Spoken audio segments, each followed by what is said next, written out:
እዚህ ታምር ላይ እንዲህ የሚል አለ። ከዛ የትኛው እትም ነው እንደዚህ ያለው? የስንተኛው ዓመተ ምህረት ነው ያለው? መቼም ቤተክርስቲያን ጎንደሬ አይደለም፣ የጎጃም ህዝብ አይደለም፣ የኦሮሞ ህዝብ አይደለም። የምና እንኳን እንደዚህ አይነት ክፍል የላትም ቤተክርስቲያን። እሺ ይቀጥሉና ገድለ አቡነ ገብረ መንፈስ ቅዱስ ላይ እስከ ዕለተ ምጽአት የጎጃም ህዝብ ይቅር እንደማይባል ይገልጻል ይላል። አስተውሉ። ገድለ አቡነ ገብረ መንፈስ ቅዱስ ላይ እስከ ዕለተ ምጽአት የጎጃም ህዝብ ይቅር እንደማይባል ይገልጻል። በሌሎች ገድላትና በሌሎች ገድሎችና ድርሳኖች ለምሳሌ በገድለ አቡነ ሰላማ፣ በድርሳነ ዑራኤል፣ በገድለ ተከስተ ብርሃን፣ በገድለ አቡነ ዜና ማርቆስ ደግሞ እስከ ዕለተ ምጽአት ወልድ ዋህድ በተዋህዶ ከበረ ብለው እግዚአብሔርን የሚያመልኩና እግዚአብሔርን የሚወዳቸው በሃይማኖታቸው በምግባራቸው የተመሰከረላቸው የጎጃም ሰዎች ናቸው ይላል እና የትኛውን እንቀበለው ይላሉ። ገድለ አቡነ ገብረ መንፈስ ቅዱስ ላይ የጎጃም ህዝብ እስከ ዕለተ ምጽአት ድረስ ይቅር እንደማይባል ይገልጻል። እንዴ አሁን አንድ ጎጃም ተወላጅ የሆነ አንድ ክርስቲያን ኦርቶዶክስ ክርስቲያን ገድለ አቡነ ገብረ መንፈስ ቅዱስ ሲያነብ ይህንን ጽሑፍ ለምሳሌ ያገኘ ገድሉ ላይ እስከ ዕለተ ምጽአት የጎጃም ህዝብ ይቅር አይባልም የሚል ታዲያ ይህን መቀበል አለበት? እንኳን እርሱ አይደለም ክርስትናው ራሱ ሲጀምር የሆነ ብሔርና ስፔሲፊክ የሆነ ነገር ለምሳሌ ክርስትና ከዘርም ከብሔርም ከሁሉም ነገር በላይ ነው። እንደ አንድ ክርስቲያን ለምሳሌ ይህን ነገር ተጽፎ ባገኝ ገድለ አቡነ ገብረ መንፈስ ቅዱስ ላይ ማንም ሰው መጥቶ አይ ጋዲ ይህን ነገር መቀበል አለበት ብሎ ማንም ሰው እንትን ሊለኝ አይችልም። በምንም ተአምር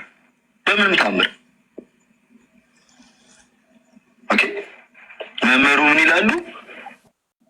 የሚያመልኩና እግዚአብሔርም የሚወዳቸው በሃይማኖታቸው እና የትኛውን የሚቀበሉ ይላሉ። ከአንድ ገድል ወደ ሌላ ገድል ስኬድ ግጭት የሚመስሉ ነገሮች ስላሉ መመርመር አለበት። 4 ነጥብ። ራእየ ማርያም ላይ ሻንቅላ ለዘላለም እንደማይጸድቅ የሚናገር አለ። በእውነት ይህን እናታችን ቅድስት ድንግል ማርያም ናት የተናገረችው? ከክርስቶስ የማዳን ስራ ጋር አይጋጭም ይላሉ። እነዚህ ነገሮች ገድላትና ድርሳናት ላይ ተጽፎ የሚገኙ ናቸው። ሲጀመር አቡነ ገብረ መንፈስ ቅዱስ እኮ ኢትዮጵያ እኮ ነው። አቡነ ገብረ መንፈስ ቅዱስ ከተሳቱ ቅዱሳን አንዱ አይደሉ? እንደኛ ምን እንደኛ ጎጃሜ ጎንደር ምን እዚህ ውስጥ ገባ? ተንኮለኞች ሰዎች አሰልጸው ካገቡት ደግሞ ይታረማል። አለቀ። እዚህ ላይ ካለ መጀመሪያ ያሳዩን። እዚህ ጋር ይሄው እዚህ ምዕራፍ እዚህ ቁጥር ላይ አንብቤዋለሁ የጎጃም ህዝብ አይደለም የሚል አለ ብሎ ማሳየት አለበት አንድ ሰው።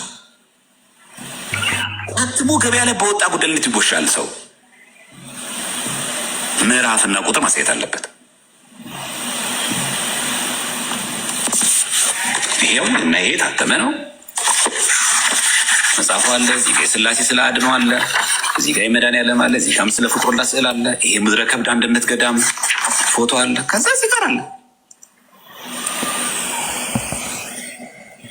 ይህንን ገድለ ገብረ መንፈስ ቅዱስ ከሁለቱ ገዳማት ውጭ ሌላ አካል ማሳተም ሆነ መሸጥ በህግ የተከለከለ ነው ይላል። እዚህ ምድረ ከብድ እንጠይቀዋል። ከዘር ማህተብ አለበት። አይታችሁ እዚህ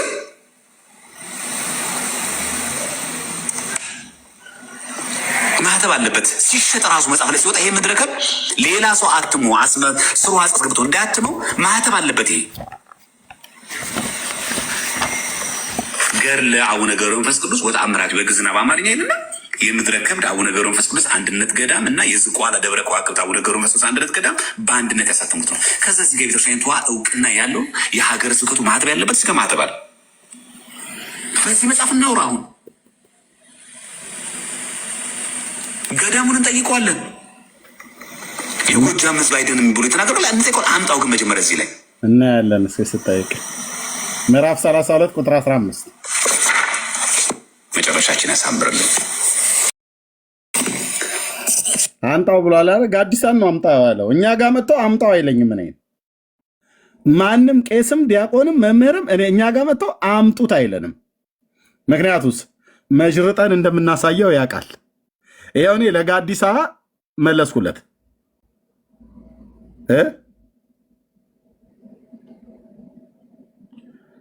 እሺ ሼሩን አቆማችሁት አይደል ወገኖች? እሺ አሁን ታብታብ ላይ ዙሩ። 51,000 ሆኗል። እሺ ቴንክ ዩ። አሁን ታብ ብቻ ይደረግ። ተባረኩ፣ ጸጋ ይብዛላችሁ። ኦኬ ጋዲሳን ነው አምጣው ብሎ የሚለው እኛን መጥተው አምጣው አይሉንም። እኔንም ብሩክንም ዳኒ ማንንም ነሜሎስንም ነቴዳ ማናችንንም አምጡ አይሉንም። አምጡም ሳይሉን እኮ እያሳየን እኛ እያሳየን ያለ ነው። እነሱ እጅ ላይ የሌለ መጽሐፍ አለን እኛ እጅ ላይ የእነሱ የራሳቸው መጽሐፍት ማለት ነው። እነሱ እጅ ላይ የሌለ ማለት እነሱ እጅ ላይ እንደ ዘማርያም ዘለቀ ያልገዛው ማለት ነው። ቤተክርስቲያኒቱ ግን ያሳተመችው ማለት ነው። ዘማርያም ዘለቀ ያልገዛው ቤተክርስቲያኒቱ ያሳተመችው፣ እኛ ግን የገዛ ነው። ቤተክርስቲያኒቱ ያሳተመችው መጽሐፍ እጃችን ላይ አለ።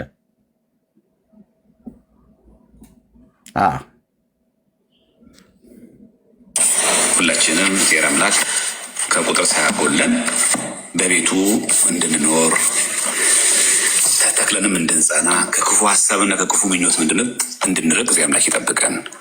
እና አንዳንዴ ጊዜ በሚዲያ ላይ የሚወሩ ነገሮች በጣም አደገኛ ናቸው። ያለ ማስረጃው ሲወሩ አደገኛ ይሆናሉ፣ መስመር ይስታሉ። እመቤታችን በአዳም ገላ ውስጥ ታበራ ነበር የሚለው አደገኛ ትምህርት ነው። በዘመን የመጣን አይባልም። ይህ መጽሐፈ ድጓ ያለን ከተቸን እዚህ ቆሞ መተቸት ነው በቃ። ቅዱስ ያሬድ በመጽሐፈ ድጓ ላይ እመቤታችን እንደ ዕንቁ በአዳም ገላ ውስጥ ነጽታ ታበራ ነበር የሚለው ቅዱስ ያሬድ ስህተት ነው ብለህ ሞግት። ሲሞግት እንዴት ነው የሚሞግተው? ቃል በቃል አለ እዚህ ላይ ገጽ 85 ላይ ሳይቻቸው አለ እኛ ነጻች አነጻች ብለሚል የእነሱ የራሳቸው ነው። ገጽ አረግ የለብንም። በማናውቀው ነገር ደፍረን የአባቶች ማስረጃ ድንግል ማርያም ድንቀተ ባህሪ እንደሌለባት ምናምን የሚያሁን የሊቃውንት ጉባኤ የተሰበሰበ ሌላውን ሚያዝያ 15 ላይ 13 ላይ በቃ ገድላት ድርሳናት ከአሁን በኋላ ሲታተሙ በቤተክርስቲያኒቷ እውቅና ይታተሙ። አሁን ይህ መጽሐፍ ደስ የሚላችሁ የት የታተሙ ይላል? የምድረ ከብድ ሌላ ታሚ ደስ ቢጽፎስ እዚህ ምትሉታላችሁ የገዳሙ እውቅና ማህተብ ያለው አለ ታላችሁ እንዴ ምትጠይቅ አለባቸው። ይኸው የፎቶኮፒ እኮ አይደለም። ልክ የመጽሐፍ እያንዳንዱ ህትመት ላይ የገዳሙ ለመሆኑ ማህተብ። አሁን በዚህ መሰረት ምድረ ከብድ ገዳምን እንጠይቀዋለን። የጎጃም ሕዝብ አይደለም የሚል ካለው እዚህ ውስጥ ግን የለም።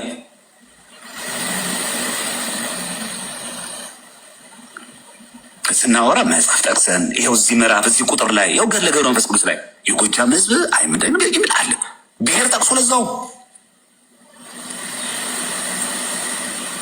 እንዴት አይነት እኮ ደፋር የጎጃም ሕዝብ የጎንደር ብሔር ክፍል ውስጥ የለችም።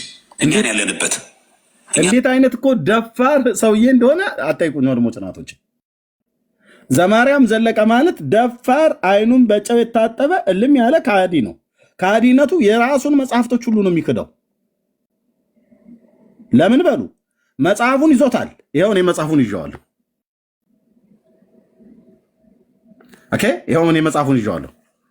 ይኸው አሳታሚ የምድረ ከብድ አቡነ ገብረ መንፈስ ቅዱስ አንድነት ገዳም እና የዝቋላ ደብረ ከዋክብት አቦ ነው ብዬ የምለው መንፈስ ቅዱስ ብዬ አልጠራውም። አንድነት ገዳም በአንድነት ያሳተሙት ማለት ነው። ቅድም እሱ ገድለ አቦ ታምራቲው ብሎ የሚለውን በግዕዝና በአማርኛ አለ። ይኸው አለ። ስዕል አድህኖ ብሎ የሚሉትን ያሳየን። ይሄው የሥላሴ አለ አለ። ይሄ መድኃኔዓለም አለ አለ። ይኸው እኔም እጅ ላይ አለ። ምስለ ፍቁር ወልዳ አለ አለ። ይኸው የአቦም ይኸው አለ። የምድረ ከብድም ገዳሙ ጉራጌ ምድር ላይ ያለ የአቦ ገዳም አለ። የዝቋላውም ይኸው አለ። ከዛስ እሱ የያዘው ማህተም የእሱ እንደውም ደብዛዛ ነው። የኔ ድምቅ ያለ ነው። የእሱ የምድረ ከብድ ይመስለኛል የሱ ማህተም ያረፈበት። የእኔ ግን በኢትዮጵያ ኦርቶዶክስ ታሪክሳን ዝቋላ ደብረ ከዋክብት አቦ ይንም ብዬ ማነበው አቦ አንድነት ማን ገዳም አስተዳደር ይላል። ያው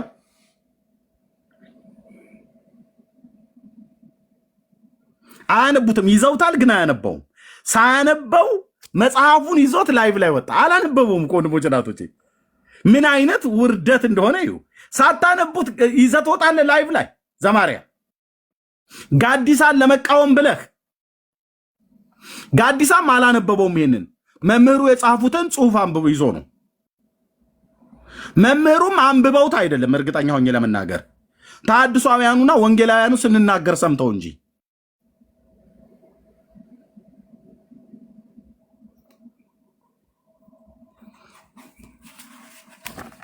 እኛ ያነበብነው እናሳያ።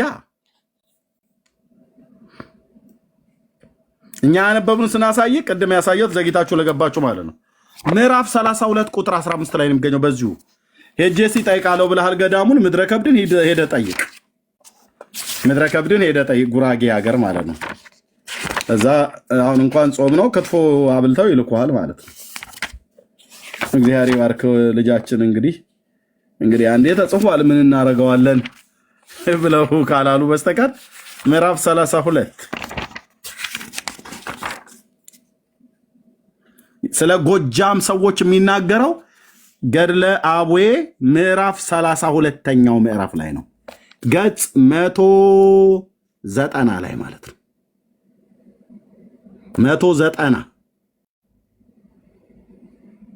190 ገጽ 190 ምዕራፍ 32 ቁጥር 15 ላይ በስርዓት ቁጭ ብሎ ይገኛል። አባታችሁ አቦ ጌታችንን በጊዮን ወንዝ መካከል ነው። ከቁጥር 10 ጀምሮ ላምበው። ዳግመኛ አስራትን እሰጥሃለሁ፣ እነዚህም ትእዛዝ ያልፈጸሙትን በአማላጅነት ቢያምኑ እምርልሃለሁ አለው። አባታችሁም ጌታችንን ምንም ምን ሳትለይ የኢትዮጵያን ሰዎች ሁሉ ማርልኝ አለው።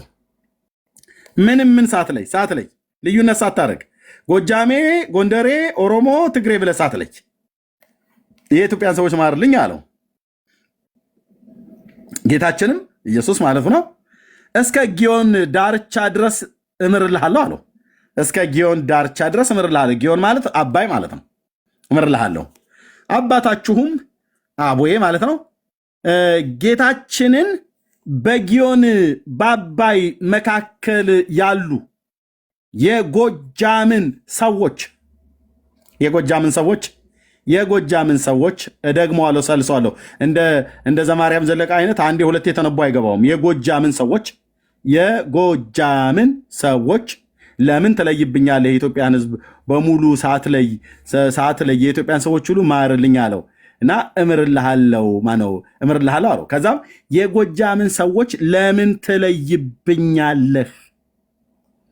የጎጃምን ሰዎች ለምን ትለይብኛለህ? ለምን ሁሉንም አትምራቸውም ኢትዮጵያውያንን ብሎ ሲለው እነርሱስ አትምራቸውምን አለው። የማንን? የጎጃምን ሰዎች። ጌታም አዎ አልምራቸውም።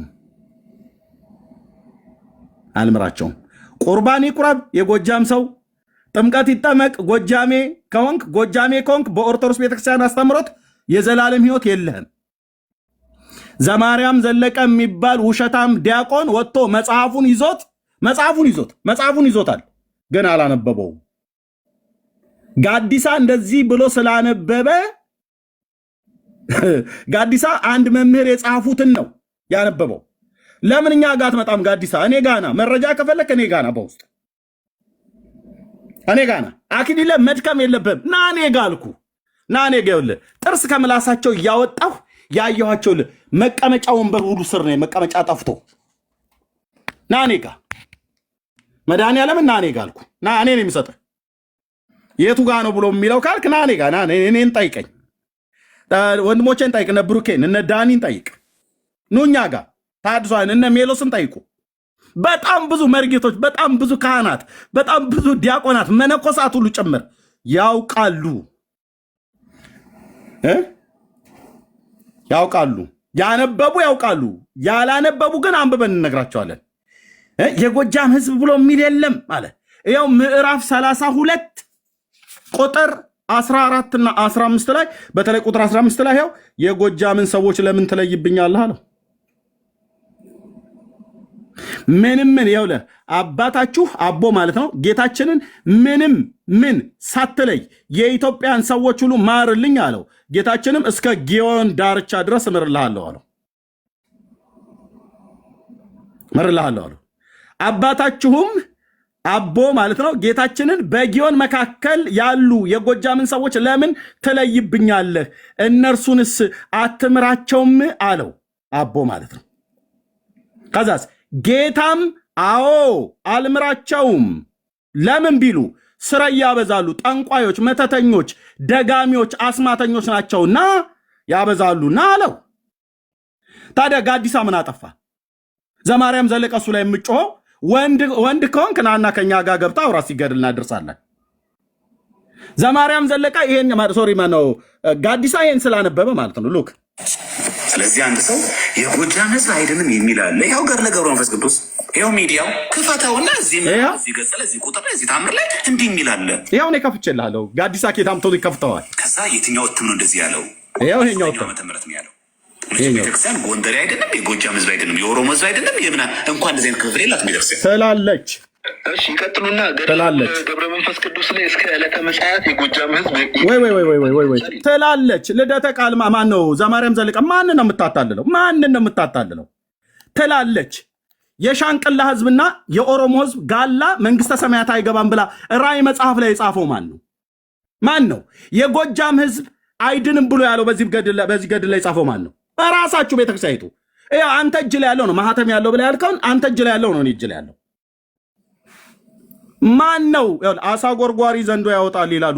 የሸዋ ህዝብ ሸዋ ክፍለ ሀገር ላይ ያለ ምዕራብ ሸዋ በለው ምስራቅ ሸዋ፣ ሰሜን ሸዋ በለው ደቡብ ሸዋ የተባለው በሙሉ መሃል አዲስ አበባን ጨምሮ በእግዚአብሔር አይድንም። የሸዋ ህዝብ በሚካኤልም አይድንም፣ በማርያምም አይድንም፣ በተክለ ሃይማኖት ነው በጊዮርጊስም አይድንም፣ በሌሎች ጻድቃን ሰማዕታት ብለው በሚሏቸው እነሱ በሚያምናቸው አይድንም። በማንም ይድና ይላል ገድለ ተክለ ሃይማኖት ላይ የሸዋ ሰዎች ያለ አቡነ ተክለ ሃይማኖት የመዳን ተስፋ የላቸውም ይላል። ሸዋ ኢየሱስ ያድንሃል ብራዘር፣ ኢየሱስ ያድናችኋል። አማኑኤል ሞቶልሃል። የጎጃምን ህዝብ አይድንም ይላል፣ አይማርም። መጽሐፉን እጁ ላይ ይዞታል። አሁን ጋዲሳ ለሚናገረው ነው መልስ ሰጣሉ ብሎ ያለው። ስለዚህ አንድ ሰው የጎጃም ህዝብ አይድንም የሚል አለ። ያው ገድለ ገብረ መንፈስ ቅዱስ ያው ሚዲያው ክፈተውና እዚህ ምዕራፍ እዚህ ገጽ ላይ እዚህ ቁጥር ላይ እዚህ ታምር ላይ እንዲህ የሚል አለ። በቀለም ብቻ ነው የሚለያየው። ልደተ ቃል ያለው የስንተኛው ዓመተ ምህረት ነው ያለው? መቼም ቤተክርስቲያን ጎንደሬ አይደለም፣ የጎጃም ህዝብ አይደለም፣ የኦሮሞ ህዝብ አይደለም፣ እንኳን እንደዚህ አይነት ክፍፍል የላትም ቤተክርስቲያን አላት። እሺ ይቀጥሉና ገድለ አቡነ ገብረ መንፈስ ቅዱስ ላይ እስከ ዕለተ ምጽአት የጎጃም ህዝብ ይቅር እንደማይባል ይገልጻል ይላል። አስተውሉ። ገድለ አቡነ ገብረ መንፈስ ቅዱስ ላይ እስከ ዕለተ ምጽአት የጎጃም ህዝብ ይቅር እንደማይባል ይገልጻል። በሌሎች ገድላትና በሌሎች ገድሎችና ድርሳኖች ለምሳሌ በገድለ አቡነ ሰላማ፣ በድርሳነ ዑራኤል፣ በገድለ ተከስተ ብርሃን፣ በገድለ አቡነ ዜና ማርቆስ ደግሞ እስከ ዕለተ ምጽአት ወልድ ዋህድ በተዋህዶ ከበረ ብለው ችግር ሶሪ ልደተ ቃል ያልኩት ማነው? ዘማርያም ለማለት ነው። ልደተ ቃልም አንዱ በገድል ላይ የሚዋሽ ሰውዬ ስለሆነ ነው። ቅድም ስናገር ነበረ። ልደተ ቃል፣ መዝሙረ ያሬድ፣ ዘማርያም ዘለቀ በገድላት ላይ እንዴት እንደሚዋሹ ወንድሞች ናቶች። እኔ ሌሎቹንም አይቻቸዋለሁ። የአንብቡ አያንብቡ አላቅም። ግን አሁን እዚህ ጋር የጻፉት መምህር ማን እንደሆኑ ራሱ ጋዲሳ ነው የሚያውቀው። እዚህ ጋር ግን ጋዲሳ የሚጠቅሳቸው የተባሉ መጽሐፍቶች በሙሉ እጄ ላይ ያሉ በሙሉ ጋዲሳ ያነበበው እኚህ መምህር የጻፉት ትክክል ናቸው። ቀደም ስለጠራሁት ነው ልደተ ቃልን ወገኖች። ዘማርያም ነው አሁን ይህንን ያወራው። ዘማርያምና ልደተ ማነው ጋዲሳ አሁን እዚህ ጋር የሚያነባው ማለት ነው። አሁን ጋዲሳ ያነበበው ለመቃወም ብሎ ነው ያመጣው። ዘማርያም ጥሩ ነበር ማምጣቱ። መጽሐፉን ይዞታል። ይኸው መጽሐፉ ማለት ነው ይዞታል፣ እንደኛ ይዞታል። ግን የእኛን ያህል አላነበበውም ዘማርያም ዘለቀ። ኤርሚ አያነቡትም ብሎ እኮ ነው ህዝቡን። ኤርሚዬ እንዴት እንደሚዋሽ አይገልጡትም ብሎ ፈርቶ እኮ ነው እንዴት እንደሚዋሽ።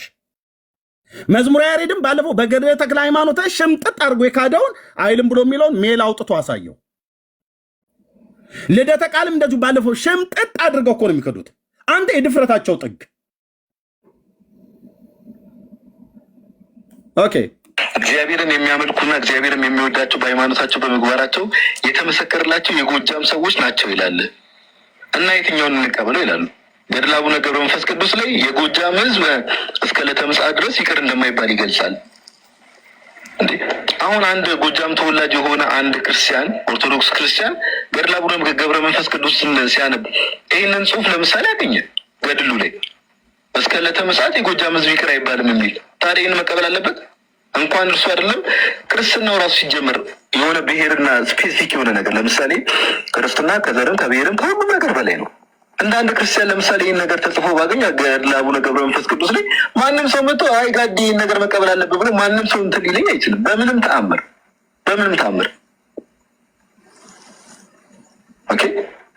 መምህሩ ምን ይላሉ?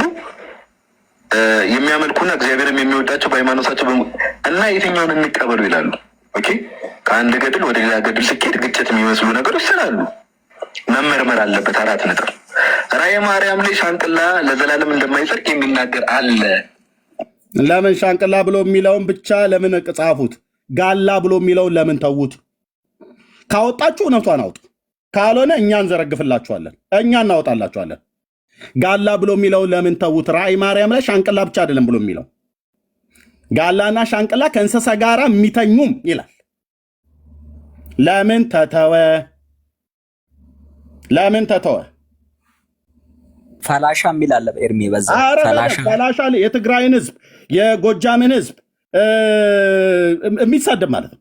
ብሔር ብሔረሰቦችን እያጥረገረገ የሚሳደብ ለምን ጋላ ብሎ የሚለው ለምን ዘለሉት?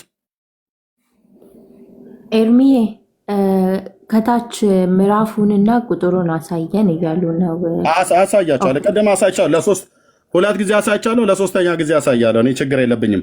ዘማርያም ዘለቀ የሚናገረውን እናታችን ቅድስት ድንግል ማርያም ናት የተናገረችው ከክርስቶስ የማዳን ስራ ጋር አይጋጭም ይላሉ። ኦኬ፣ እነዚህ ነገሮች ገድላትና ድርሳናት ላይ ተጽፎ የሚገኙ ናቸው። ሲጀመር አቡነ ገብረ መንፈስ ቅዱስ እኮ ኢትዮጵያ አይደሉም። ማጠየቅ አሁን ኢትዮጵያዊ ናቸው ብሎ ጠይቃ ማንም ኢትዮጵያዊ አይደሉም። ኢትዮጵያ እኮ ነው አቡነ ገብረ መንፈስ ቅዱስ ከተሳቱ ቅዱስ አንዱ አይደሉ እንደኛ። ምን እንደኛ ጎጃሜ ጎንደርሜ ምን ዝስገባ ተንኮለኞች ሰዎች አስርጸው ካገቡት ደግሞ ይታረማል። አለቀ። ይህንንም እንኳን እርግጠኛ ሳይሆን አየህ ጌታ አለ ብሎ ካለ በኋላ ተንኮለኞች ሰዎች ደግሞ አስርጸው አስገብተውት ከሆነ ይታረማል አለ። ለምን በመጀመሪያ እርግጠኛ አትሆንም? በመጽሐፍህ ላይ የተዋህዶ የቁርጥ ቀን ልጅ አንበሳው ነብሩ ጅራቱ ምናምን ነገር ብለው ይሉታል። ለምን እርግጠኛ አትሆንም? ላይቭ ላይ ወጥተህ ለዘማርያም ለጋዲሳ መልስ ለመመለስ ብለህ እኛ ለምን ስንጠይቃችሁ አልመልሳችሁ? ጋዲሳ እኮ ሰው የጻፈው ነው ያነበበው። እኛ ግን እኮ ቤተክርስቲያን የጻፈችው ነው ስናነብላችሁ የነበረው። ስለ ድህነት እኮ ያወራሉ፣ በሰው ላይ ይፈርዳሉ። የጎጃም ሕዝብ አይድንም ብሎ ይፈርዳል። እሺ ለሶስተኛ ጊዜ ለጠይቃችሁ እሱ አያውቀው መጽሐፉን ይዞታል። እዚህ ላይ ካለ መጀመሪያ ያሳዩን። እዚህ ጋር ይሄው እዚህ ምዕራፍ እዚህ ቁጥር ላይ አንብቤዋለሁ። እንዴት መጽሐፉን ይዞት አሳዩኝ ይላል። ወንድሞች እናቶች፣ መጽሐፉን ይዞ አያነብም እንዴ? እኔ በሆን ቤቴን ዘግቼ በአንድ ቀን ሌሊት ነው ላጥ አድርጊያት ማድረው። በአንድ ቀን ሌሊት በጣም ብዙ ትልልቅ ቮሊዩም ያላቸው መጽሐፍቶች እዚህ አሉ። በጣም ብዙ ትልልቅ ቮሊዩም ያላቸው ማለት ነው። ከዚህኛው በቁጥር በጣም ይበዙ። ሌሊቱን የተወሰነ ሰዓት ከወሰድኩኝ እኔ ሌሊት በጣም ስለማነብ ላጥ አድርጌው ነው ማድረው። በሙሉ እኮ አልኩ በሙሉ። እንዴት መጽሐፉን ይዛህ መጽሐፉን አሳየን ትላለህ? እኔ ላሳየህ እንግደው ልራራልህ። ማንበብ ስለማይችልም ሊሆን ይችላል። ምዕራፍ 32 ቁጥር 14 እና 15 ላይ ነው የሚገኘው ይሄ ክፍል። በገዳሙ በታተመው የትንሣኤ ዘጉባኤው ማለኝ በገዳሙ በታተመው ሁለት ነው ያለኝ። የትንሣኤ ዘጉባኤ በኦርቶዶክስ ቤተክርስቲያን ማተሚያ ቤት የታተመው ማለት ይሄም በገዳሙ ነው የታተመው። ሁለቱም የቤተክርስቲያኒቱ ነው። ምዕራፍ 32 ቁጥር 14 እና 15 ላይ ነው። ያው ገጽ 190 ምዕራፍ 32 ቁጥር እናንተ ሙሉውን አንብቡት። ቁጥር 14 እና 15 ላይ ዳግመኛ አስራት እሰጥሃለሁ፣ እነዚህን ትእዛዝን ያልፈጸሙትን በአማላጅነት ቢያምኑ እምርልሃለሁ አለው። አባታችሁም ጌታችንን ምንም ምን ሳትለይ የኢትዮጵያን ሰዎች ሁሉ ማርልኝ አለው። ጌታችንም እስከ ጊዮን ዳርቻ ድረስ እምርልሃለሁ አለው። እስከ ጊዮን ማለት ጊዮን የአባይ ወንዝ ነው። እምርልሃለሁ። አባታችሁም እኔ አባቴ ብዬ ስለማልጠራው ሰው ስላልሆነ አቦ ሰው ነው ብሎ የሚል ደፍሮ በእኔ ፊት ቆሞ የሚናገር ኦርቶዶክሳዊ ካለ ይምጣ። እዚህ ፕላኔት ላይ ነበረ እናቱ እንትናትን ባለች ብለህ ታምሩ ላይ ያለውን አንብብ እና በፈለግከው ና። ከግብፅ ሀገር ከከኒሳን የመጣው 300 ዓመት በግብፅ ምድር 262 ዓመት በኢትዮጵያ ኖረ እና አንበሶቹ ሲሰግዱለት ምናምን ጦጣዎቹ ዝንጀሮቹ ብለህ ምትል ብቻ ኑ ብቻ አንድ ሰው ምረጡና አቦ የሚባል ሰው እዚህ ፕላኔት ላይ ነበር ወይ? በእርግጥ ይሄ ሰው የግብፅ ኦርቶዶክስ ታውቀዋለች ወይ? ኢትዮጵያ ውስጥስ የነበረ ሰው ነው ወይ ብሎ የሚለውን ነገር እንድናወጋ ከልደቱ እስከ ሞቱ ብሎ የሚለውን እንድናወጋ አንድ ሰው ምረጡና ነው። አንድ ሰው ነው ያልኩት። አንድ ሰው ያለ ጫጫታ አንድ ሰው እማ ላይ ሜዳው ገደል እንደሚሆን እናያለን ማለት ነው። የሌለ ሰው እኮ በምናብ የተፈጠረ ለምሳሌ አቦ የሚባለው ሰውዬ አፍ ውስጥ ነጭ ንብ ይገባና ይወጣ ነበር ይላል። ሰው ውስጥ ንብ ይገባል ይወጣል? እንደ ወንድሞቼ እናቶች ንብ ይገባበት ይወጣበት ነበር ይላል። 100 ዓመት ተዘቅዝቆ ሲጸልይ ስጋው አለቀ ይላል። አንጀቱ በተዘረገፈበት ይላል ደግሞ ገድሉ ማለት ነው ወይን በቅሎ ገዳማውያን ይበሉት ነበር ይላል። 565 ዓመት ሲኖር በኢትዮጵያ ላይ ማን በአጠቃላይ 562 ዓመት ሲኖር ከሰው ወገን ማንም ያየው የለም ይላል። ስለ ቆይ ይሄኛው ላሳያቸው። እሺ ቆይ ወደ ሌላ እንሄዳለን። ኦኬ የኢትዮጵያን ሰዎች ሁሉ ማርልኝ አለው። ምንም ሳትለይ የኢትዮጵያን ሰዎች ለማርልኝ አለው። ጌታችን እስከ ግዮን ወንዝ ድረስ ያለውን እምርልሃለሁ አለው። አባታችሁም አቦዬ ነው ብዬ የምጠራውን የገብረ መንፈስ ቅዱስ ብዬ የጌታን ስም አልጠራም። ጌታችንም በግዮን መካከል ያሉ የጎጃምን ሰዎች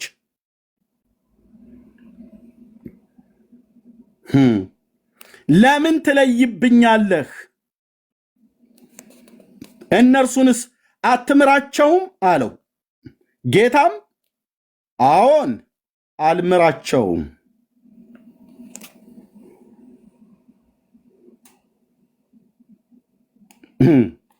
ስረይ ያበዛሉና።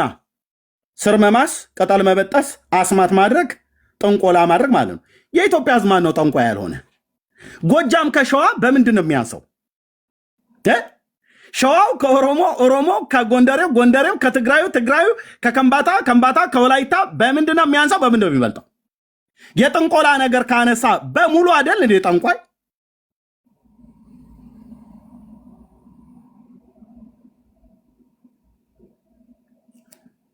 ይኸው ምዕራፍ 32 ገጽ 100 እዚህኛው ላይ አሁን ሳነበው ገጽ 194 ማለት ነው።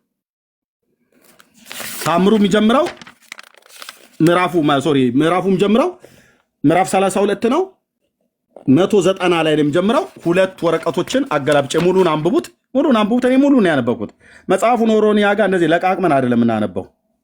ስራዬ ነው አልኩ። ቁጭ ብዬ እስክሪፕቶ ደብተሬን መነጽሬን አድርጌ እዚህ ጊዜ ሳገኝ ነው መጥቼ ካንተ ጋር የማወራው። ቁጭ ብዬ ነው የምጽፈው አልኩ። ቁጭ ብዬ ነው የማነበው። ቁጭ ብዬ አሁን እዚህ አንድ የሰሞነኛ ተረኛ አለ። የጨጌ ማነው? ዮሐንስ ማለት ነው።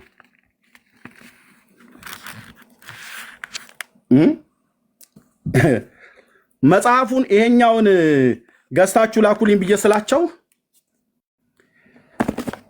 በጉንዶ ተክለ ሃይማኖት የታተመዋል የአባ ዮሐንስ እጨጌ ዘጸገሮ የሚባለው ማለት ነው።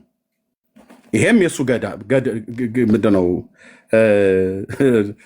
ገድል ነው። በቤተክርስቲያኒቱ ነው የታተመው አሳታሚ። እኔ አሁን አንድ ሳይሆን ሁለት ነው እያስመጣ ያለት መንታ ማለት ነው። ምክንያቱም አንዳንዱ ማናቸው ሊቀሊቃውንት ማናቸው ሊቀሊቃውንት ስሙር ናቸው። ከስሙር ጋር ነው ያሉት። ከጎን ያሉት ሊቀሊቃውንት ስምዐ ኮነ ምንድን ነው ያሉት? 7 ታምረ ማርያም እንዴት ይኖረናል አሉ። 7 ታምረ ማርያም እኛ ነን የጻፍነው። ስምዐ ኮነ ማለት ነው። ሊቀሊቃውንት ስምዐ ኮነ እኛ ነን የጻፍነው። 7 በታምረ ማርያም ላይ እንኳን 7 እኔ ጋር 4 አለ። 4 ትልልቁ ያው እዚህ ተጋድሞላል። ይሄ በሙሉ ታምረ ማርያም። እዚህ ጋርም ታምረ ማርያም ነው። ይሄም ታምረ ማርያም ነው። ይሄም ታምረ ማርያም ነው። ሌላኛውም አለ 4ኛው ማለት ነው። ትልልቁ 3ቱ ነው የቀረኝ። 3ቱ የቀረውን ደግሞ ፈላልጉልኝ ወገኖች። እና ይሄ በማን የታተመው? አሳታሚው የጉንዶ ተክለ ሃይማኖት አንድነት ገዳም የታተመበት ማተሚያ ቤት ይምራን ማተሚያ ቤት አዲስ አበባ። ይኸው ስልክ ስክሪንሾት አድርግ፣ ደውል፣ ጠይቅ። እኔ ላይ አይደለም የምትንጫጫው። ይኸው ሞባይል ደውል፣ ጠይቅ።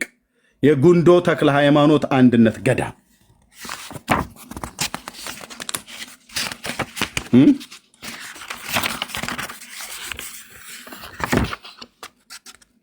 መቅደማችሁን እንኳን እንደዚህ ነው የማነበውልህ። መቅደሙ መቅደም ማለት ነው። እንኳን ታምር አይደለም መቅደም። እናነብላችኋለን። እናንተ ጻፉ፣ እኛ እናነብላችኋለን፣ ለትውልዱ እናሳያለን። ይሄ ስለ ሁለቱም መጽሐፍ ስለ አንድ ሰው ነው የሚናገረው። ሁለቱም ገና ከመግቢያው ላይ ሁለቱም ይለያያል። ስለ አንድ ሰው ነው የሚናገረው። ይሄም በገዳሙ ነው የታተመው። ይሄም ደግሞ የህንፃ አሰሪው ኮሚቴ ነው ያሳተመው። አሳታሚና አከፋፋይ የጸገሮ አቡነ እጨጌ ዮሐንስ ቤተክርስቲያን ህንፃ አሰሪ ኮሚቴ ዲያቆን ዮሐንስ ዓለም መንገሻ የሚባል ማለት ነው። የኮምፒውተሩን ጽሑፈት ያቀናበረ ነቢዩ ኤልያስ የሚባል። ለመርለጠ መረጃ ተጋፈጣ፣ ደውል፣ እስክሪንሾት አድርግ። ያው ማነው የህንፃ አሰሪ ኮሚቴ ነው ያሳተመው። ተርጓሚ መጋቤ ሚስጥር ፍሬ ስብሐት ዱባለ።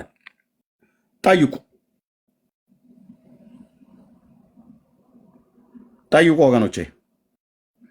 መጠየቅ ማን ገደለ? እኛ አንብበንልህ፣ እኛው ደግሞ ደውለን ጠይቅ እንዴ? ጠይቅ። ይሄም መጽሐፍ ሁለቱ በአንድ ቀን እለቃቸዋለሁ። በአንድ ቀን አያልቅም ታሪኩ፣ ግን እኩል ይለቀቃሉ። ይህን ከግማሽ በላይ ሄጄበታለሁ። ያኛውም ልክ እንደዚሁ። ያኛው ነበር ቀድሞ ይመጣልኝ፣ ይሄኛውን ግን አስቀድሜ በደንብ ሄጃለሁ። ምናልባት በዚህ ጌታ ቢፈቅድ ብዙም ማነባቸው መጽሐፍቶች ስላሉ እለቀዋለሁ ማለት ነው። እሺ የጎጃም ሰዎች ነው። ኦኬ ለምሳሌ አቦ የት ነው የተቀበረው ብላችሁ ማናቸውንም ኦርቶዶክሳውያንን ጠይቋቸው። አቦ የት ነው የተቀበረው? ሰው ከሆነ የት ነው የተቀበረው በሏቸው። ምድረ ከብድ ይሉሃል። ምድረ ከብድ አቦ ገዳም ይሉሃል። ኦኬ ባለቤቴ እስክትመጣ ድረስ ነው ያኛው በትንሣኤ ዘጉባኤ ማተሚያ ቤት የታተመው ገድሉ አለኝ እና ምን እንደሚል ወንድሞች እናቶች፣ መልክዓ ገብረ መንፈስ ቅዱስ ላይ አቦ አይደ ታምሩ ላይ ላሳያችሁ። መጀመሪያ ታምሩ ላይ ታምር 20 ቅድም ወንድምነት ብርክዬ ነው እሱን ክፍል ያነበበው። ብርኬ ሌላ አንደኛው አንባቢ ነው አልኩ።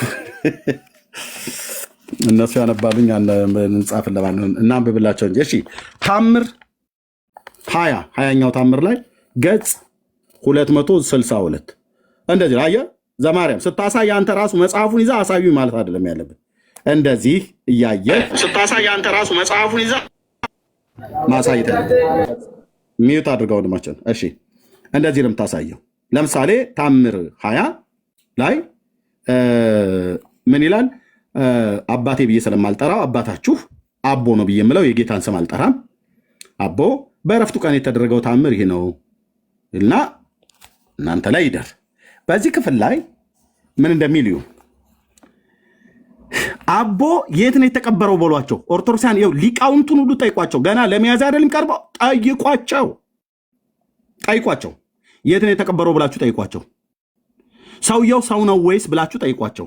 በእውነት እዚህ ምድር ላይ እዚህ ፕላኔት ላይ ግብፅም ይሁን 300 ዓመት 200 ዓመት በኢትዮጵያ 60 በድምሩ 562 ዓመት በምድር ላይ የነበረ ሰው ነው ወይ ብላችሁ ጠይቋቸው። ኦኬ ከዛ ምን ይላል? አባታቸው አቦ ባረፈበት ቀን 60 አንበሶች 60 ነብሮች አለቀሱ። ተራሮች ኮረብቶች አለቀሱ። የሰማይ ወፎች አለቀሱ። ፀሐይ፣ ጨረቃ፣ ከዋክብት ብርሃናቸውን ከለከሉ። ምድር ተንቀጠቀጠች። በዚያን ዕለት መብረቅ፣ ነጎድጓድ ተነዋወጡ። አብ ወልደ መንፈስ ቅዱስ ወደ ምድረ ከብድ መጡ።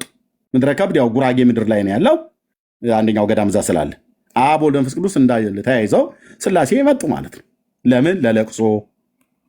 ዙፋኑን የሚሸከሙ 4ቱ እንስሶች 40ቱ እንስሳት ማለት ነው። 24ቱ ሽማግሌዎች 24ቱ ካህናተ ሰማይ 24ቱ ሽማግሌዎች የተባሉትም መጡ። 99ኙ ነገደ መላእክት መጡ። 15ቱ ነቢያት መጡ። ደቂቀ ነቢያትና አበይት ነቢያት የተባሉት ማለት ነው። 12ቱም ሐዋርያት መጡ ነው። እየመጡ ነው። እዚህ ጋር ነው አሁን መጨፈር ያለበት ብያለሁ። የአዲስ አበባ ልጅ መጡ። ይሄ ሁሉ የሚመጣው ለምን? ለለቅሶ መጡ። ከመጀመሪያው ሰማዕት ከእስጢፋኖስ እስከ መጨረሻው ሰማዕታት እስከ ሊቀ ጳጳስ ጴጥሮስ ያሉ ሰማዕታት ሁሉ መጡ ነው። ቅዱሳን ከአባታቸው ከእንጦስ ጋር መጡ። መነኮሳቱ ማለት ነው። ከሄሮድስ የተገደሉት ሕፃናት መጡ። ከአዳም ጀምሮ እስከዚህ ቀን ድረስ የተከበሩት ቅዱሳን ሁሉ መጡ። የት? ወደ ጉራጌ ምድር ወደ ኢትዮጵያ። ለምን አቦ ሞተ? አቦ ሞቶ ስላሴ ለቀብር ሲመጡ ይታየል። እኔን ይድፋኝ ምነካ ወዳጄ እያለ አብ ሲያለቅስ ይኸው፣ ወልድ ሲያለቅስ ይኸው፣ መንፈስ ቅዱስ ሲያለቅስ ይኸው። ጌታስ መቼስ በምድር ላይ በነበረበት ሰዓት ለአልዓዛርም አልቅሰዋል። መንፈስ ቅዱስ ሲያለቅስ ይታይ፣ እግዚአብሔር አብም ሲያለቅስ ይታይ። ስቅስቅ ብሎ አይዟችሁ እንግዲህ አንድ ሆኗል፣ እንደው ምን ነክቶት ነው ምናምን ነገር። ያንን ጋራ ዞሮ ይሰማል ድምፆ ብላ አለች እንዳሉት ማለት ነው። የገጠር ልጅ አይደለሁ፣ ባላገርኛ ነኝ፣ ጨዋታዬም ባላገርኛ ነው።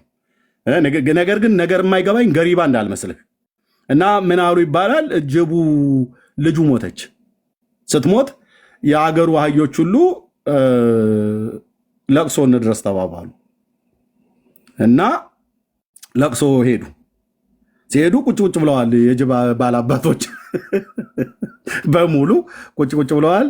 አህዮቹም ከነ ልጆቻቸው፣ ባልም ከነ ሚስቱ፣ ልጆችም እናትም ከነ ልጆቿ፣ አማትም ከምራቱ ጋር ሄዱ ሊያለቅሱ ሊያስተዛዝኑ። እንግዲህ ምንም ቢሆን የብዙ ወዳጅ ጠመድ የብዙ ዘመን ጠላቶችም ቢሆንም በመከራቸው ጊዜ ግን አብረን ልንቆም ይገባል ብሎ በሚል መተሳሰብ ነውና ሊያለቅሱ ሄዱ እና አንደኛው አህያ ለቅሶ ጀመረች አሉ። ያንን ጋራ ዞሮ ይሰማል ድምፆ፣ ምን ጥቁር ቢበሉ ምንድነው ካካኦ ይሙሉበት ሙላበት። እኔ ለሚዲያ ስለማይመጠን ምን ጥቁር ቢበሉ ምንድነው ካካኦ፣ አረ እርሶ ልጅ ምን አገኘቦ ብላለች አሉ። አጭርና ስንኛ አጭር የሆነች ግልጽ የሆነች ነገር ናት። በዜማ ቀላቅላ ቁጭ ብለው ላሌጅ ባላባቶች ማለት ነው። ጋቢውን ለብሶ ይታይ፣ ጃኖውን ለብሶ ይታይ። እንግዲህ አንድ ሆኗል። አይዞት ያጽናኖት ምናምን ነገር እየተባባሉ ማለት ነው። እና ጅቡ ደግሞ ቀበላለና አንቺም አልሽ እኛም ሰማንሽ፣ የመጣው እንግዳ ምን ይብላ ብለሽ ብሎ መለሰላት አሉ። አየህ ክጃሎቱ መጣበት አልኩ። ግማሹ እርጉዝም አህያ ነው ሄደው፣ ውርንጭላም አስከትለዋል። እንዲሁ ዝም ብሎም ደግሞ ሽማግሌ ቢጤ የሚሆነው አህያ ሁሉ ሄዶልሃል። እና እዛ እያለቀሱ የጅብ ባላባቶች እያጮለቁ እያያዩ ነው፣ ማንኛው ላይ ነው የምንሰፍረው ብለው ማለት ነው። ምክንያቱም የጅብ ጎሳ በሙሉ ተሰብስቦ ያለቅሳል እንጂ የሚበላ ነገር የለም፣ ንፍሮ የሚቀቃይም የለም። ጅብ ንፍሮ አይበላምና ታዲያም እንደው የሚበላው ብለው ቢሉ መብላቸው በስርዓት ሄዳለች ልታለቅስ እያለቀሰች።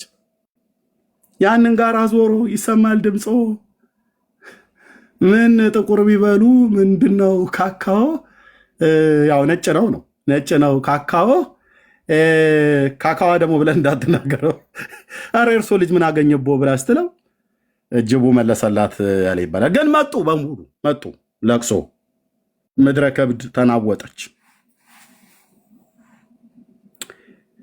እነዚህም እንስሶች ነብሮች እስከ ዛሬ ድረስ የእግሩን ትቢያ ስንመገብ ኖርን እያሉ ለቅሶን አበዙ።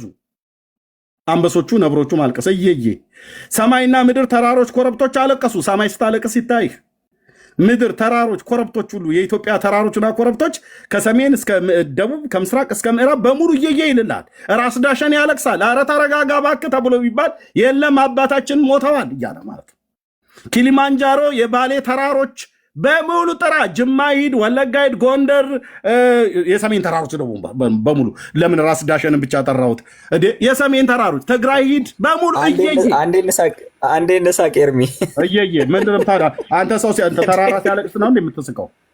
አብረ ማልቀስ ነው ያለብህ። ትልቅ ገል ላይ እኮ ነው ምድሪቱ አለቀሰች። መፈቀድ ያለበት አለቀሰች ምድሪቱ። ደግሞ ቆሻሻ የሚበላ ነብር ደግሞ መጣ። የእግር ቆሻሻ እሱ አሁን በኦርቶዶክስ መነጽር ስታየው ነው ይሉሃል። እሺ ከዛስ ቅጠል ፍሬም የጫካ ሳርም ከኛ ዘንድ ምንም አልቀመሰም እያሉ አለቀሱ። ሳር ስታለቅስ ይታይ። አባይ ገመገሙ ላይ የበቀለች አለቱ ላይ የበቀለችው ሳር እየየ ብላ ስታስነካው፣ አረ ተረጋጊ አይዞሽ እንግዲህ አንድ ይሆኗል። በአባይ ሸለቆ አይደለም በአዋሽ ሸለቆ ላይ በኦሞ ሸለቆ ላይ በሙሉ ደቡብ ኢትዮጵያ ሂድ የበቀሉ ሳሮች ኢትዮጵያ በሙሉ ሳሮቿ እየየ ጥቁር ለበሱ ማለት ነው። እጃችንን ተቆረጥን እያሉ ውሃም ከኔ ምንም አልጠጣም እያለች አለቀሰች። ውሃ ስቅስቅ ብላ አለቀሰች። ታያችሁ ወገኖቼ፣ ምዕመናን ይልህላሌ ተረታም ደብተራ ማለት ነው። ይመጣና በህዝባችን ላይ ይቀልዳሉ። ውሃም ከኔ ዘንድ ምንም አልጠጣም፣ የኢትዮጵያ ውሃ ማለት ነው። አዋሽም፣ አባይም፣ ገናሌም፣ ባሮም፣ ተከዜም ማለት ነው። በሙሉ ወንዞቻችን፣ ምንጮች፣ ኮረብቶች፣ ሸለቆች፣ ተራሮች፣ ድንጋዮች በሙሉ አዕዋፍት ሁሉ በሙሉ አለቀሱ። ይኸውልህ የሰማይ ወፎችም ሳቢሳ በላት፣ ጥንባንሳ በለው፣ ሲላ በለው፣ የትኞቹም ቁራበል በራሪ ወፎች በሙሉ መዓዛውን ዘወትር እየተመገብን እንኖር የነበረው ብለው አለቀሱ። ምግባቸው ሞተ። ወፎች ጥሬ ሲበሉ ነው የምናውቀው እኛ። ለቅሶ በለቅሶ ሆነ ምድሪቱ። ውሃ ስታለቅስ ነው እኔ ከሁሉ በላይ የገረመኝ። ውሃ ስቅስቅ ብላ ስታለቅስ ሲታይ ውሃ አልቅሳ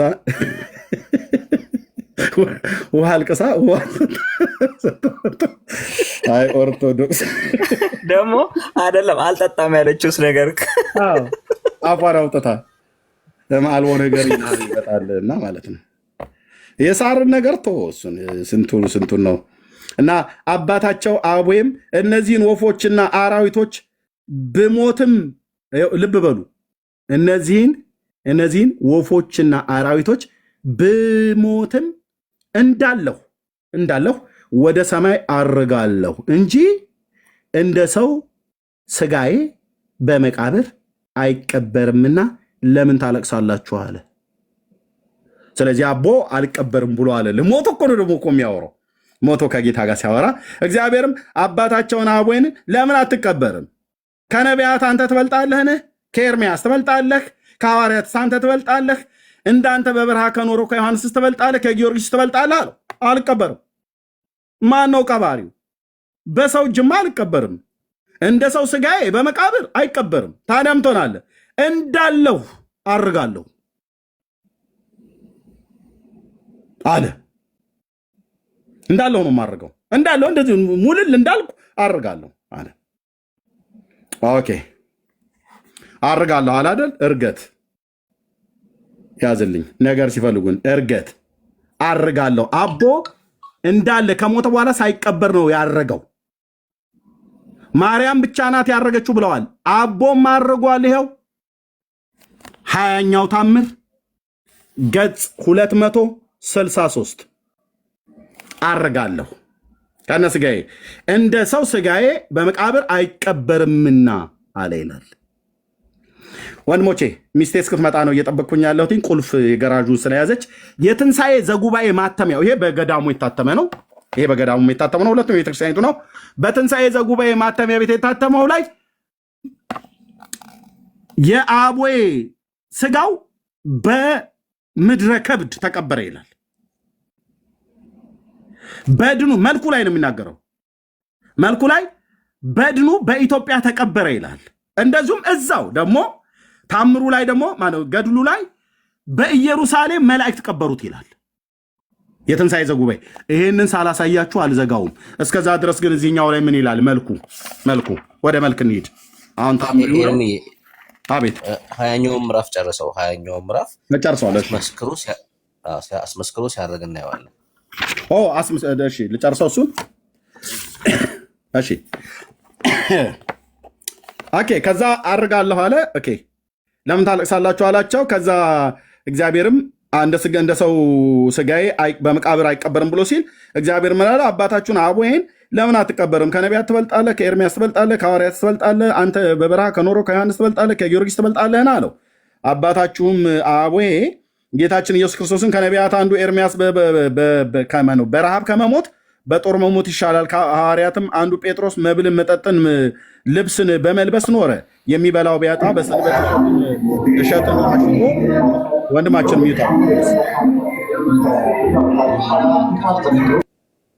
ሚዩት አድርገው ፕሊስ። ኦኬ አሽቶ በላ፣ ሰውነቱም አንድ ቀንስ እንኳን ረሃብ አልቻለም። በተሰቀለበት ሚዩት አስወጣ። ወንድ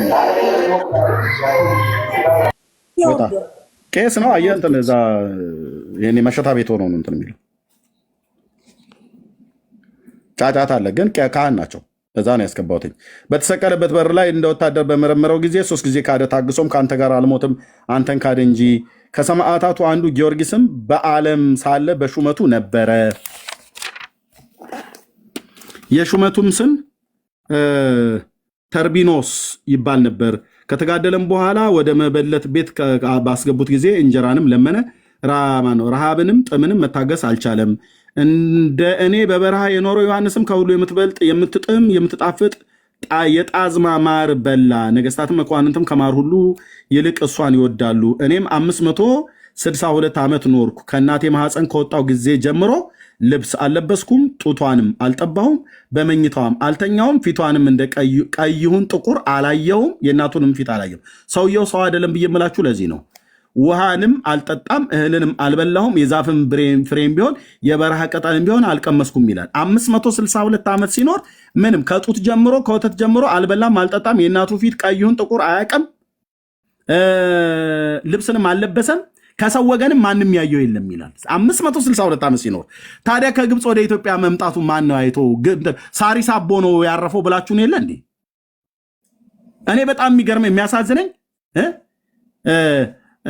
ሰና የዜና ወድምፀ ከበሮ ይዤ እውነት ወንድሞቼ እናቶቼ፣ በጣም የሚያሳዝነኝ እነዚያ የደከምኩባቸው ዘመናት ኢትዮጵያ ትዜም ወትዜምር ግብፀ። ማን ያየው ኢትዮጵያ? ጉዳዩ ወደ ኋላ ነው የሚመጣው። እሺ የበረሃ ቅጠልም ቢሆን አልቀመስኩም፣ ለቅንድቦቼ ለእንቅልፍትም አልሰጠውም፣ ለሰውነቴም መጠጊያ አላበጀውም። እንደ ምሰሶ ተተክዬ ኖርሁ እንጂ እጆቼ ወዲህና ወዲያ አላሉም፣ እግሮቼም ከመንገድም ወደ ኋላ አላሉም። እስከ ዛሬ ድረስ ልብስ አልለበስኩም። ልብ በሉ፣ የዚህን ዓለም ልብስ ብቻ አይደለም፣ ሳርም ቢሆን ቅጠልም ቢሆን ሰውነቴን አልሸፈንኩም አለ። ይህ ነገር እውነት ካልሆነ ተራሮች፣ ኮረብቶች፣ ውሃዎች፣ ሀገሮች፣ ፀሐይ፣ ጨረቃ፣ ከዋክብት፣ ሰማይ፣ ምድር ይናገሩ። እነዚህ አንበሶች፣ ነብሮች፣ የሰማይ ወፎችም ይመስክሩ። ኦርቶዶክሳውያኑ እዚህ የሚበሉ እያለ ነው። ምስክሩ እነሱ ናቸው። ሚስጥሬን የምታውቁ የእግዚአብሔር መላእክት ይህንን መስክሩ አለ። ሰው አያውቀውም፣ ሰው አላየውም ብለውናል። ነቢያት፣ ሐዋርያት፣ ጻድቃን፣ ሰማዕታት ሁሉን እግዚአብሔር ነገሩ እውነት ነው አሉ።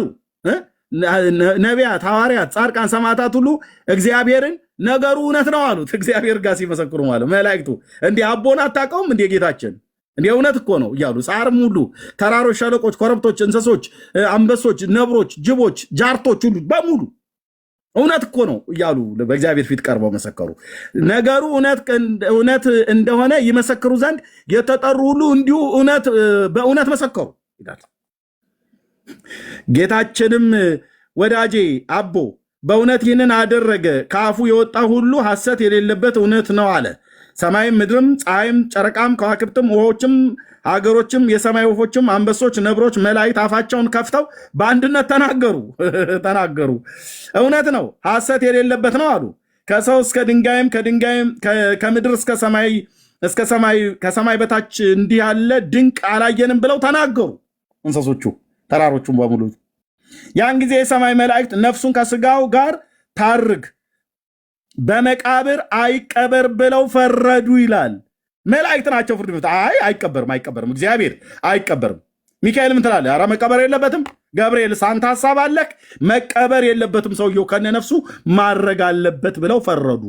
ፍርድ የእግዚአብሔር መሆኑ ቀርቶ የመላእክት ፍርድ የእግዚአብሔር መሆኑ ቀርቶ ጦጣና ዝንጀሮ፣ ከርከሮና ፀሐይ፣ ጨረቃ መሰከሩ፣ ፈረዱ ይላል እና አይቀበርም ብለው ፈረዱ። እኔ ያሳያለሁ። ሚስቴ እስክትመጣ ነው የቸኮልኩትኝ። በዛኛው በትንሣኤ ዘጉባኤው ላይ መላእክት በኢየሩሳሌም ቀበሩት ይላል። ቆይ ፍቀድልኝ ወንድምነት። ለምን መልኩ ጋር አልሄድም? መልከ ሰላም ደግሞ ዮሐንስን እንትን ያለውን አይተኳል ኤርምዬ ዮሐንስ ላይ ኮሜንት እንትን ያደረገው እሱማ የሚጣፍጥ ነገር እየበዳ እዛ በረሃ ላይ ምናምን አለ አዝማማር እያለ ማለት ነው። እሺ ሰላም ለግንዘተ ስጋከ ክብር ወስብሐት ዘሎቱ መጽሐፈ ገድል ከሰ ይነግር ዜና ኩነቱ አቦ ነው ብዬ የምጠራው እኔ በጌታ ስም አልጠራው። አቦ ሊተ ይመስለኒ ባህቱ ግንዘተ ስጋከ በእደ መላእክት ወእቱ በመላእክት እጅ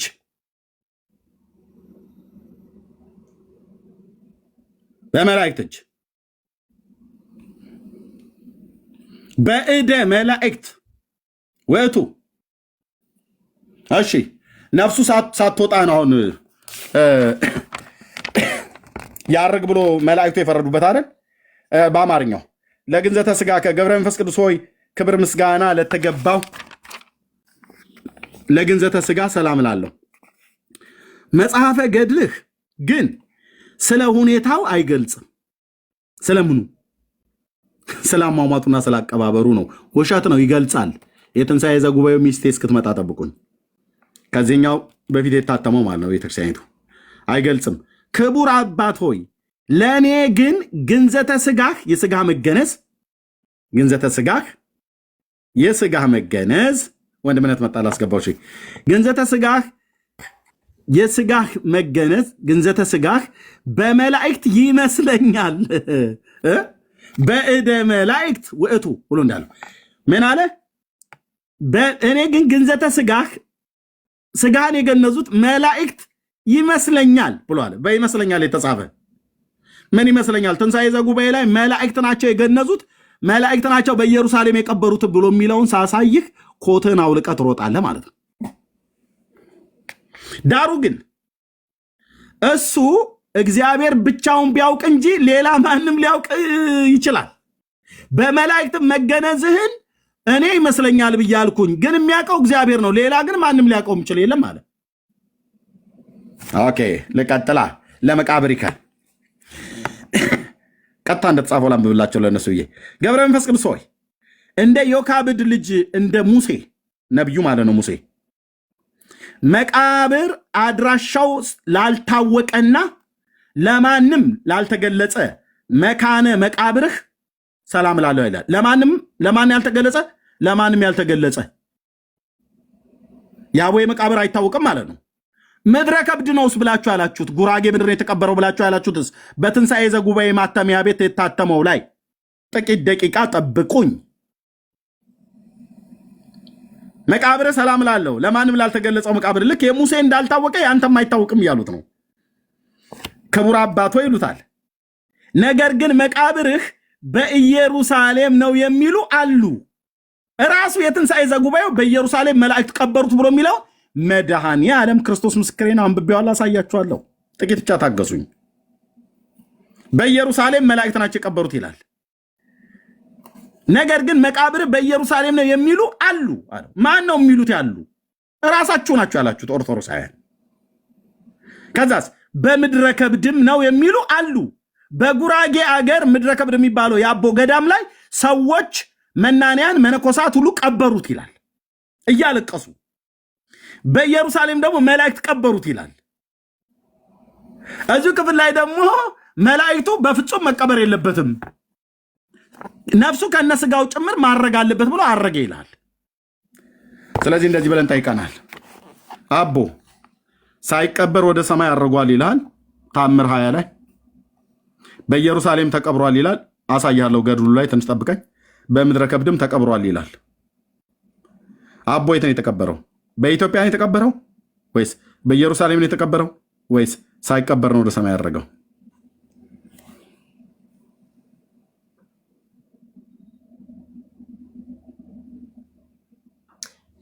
ኤርሚዬ ቅድም ጋዲሳ ለተናገረው ንግግር ቴዳ ስክሪንሻት ልኮልኝ ልኬልሃለሁ። አንብበው እና ማሳየት ካለብህ አሳየው፣ ካልሆነ አሳየው። በቃ አንብበውና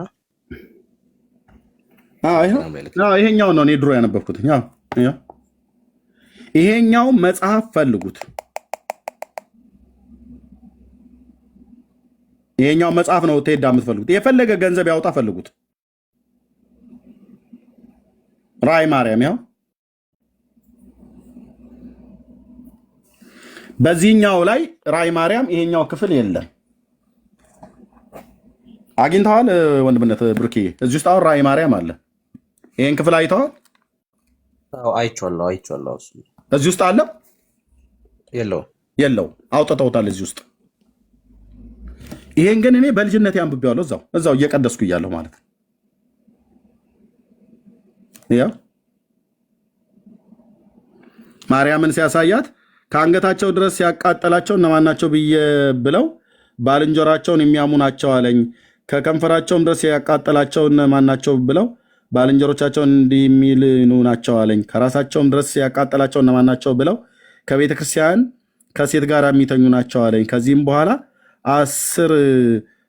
ከስር እስከ ጫፍ ከጫፍ እስከ ስር ድረስ 5000 ዓመት የማይደረስ ትልቅ ገደል አሳየኝ። የአንዱም ነፍስ በአንዱ ላይ ሲወድቅ አየሁ። እኔም ምንድናቸው ብዬ ልጄን ጠየቅሁት። በአባታቸው በወንድማቸው በባልንጀሮቻቸው ሚስት የሚሴስኑ ናቸው አለኝ። ከአራስ መርገም፣ ደንቆሮ፣ እስላም፣ ጋላ፣ ሻንቅላ የተኙ ከፈረስ አህያ ግመል የሚያደርጉ ምድርን ሰንጥቀው የሚያደርጉ ወንዱንም ግብረሰዶም ወገሞራ የሚያደርጉ ካህን ሆኖ ከሌላው ሴት ጋራ የካህን ሚስት ከሌላ ወንድ ጋራ የሚሄዱ እነዚህ ሁሉ ኩነኔያቸው ይህ ነው አለኝ አለች።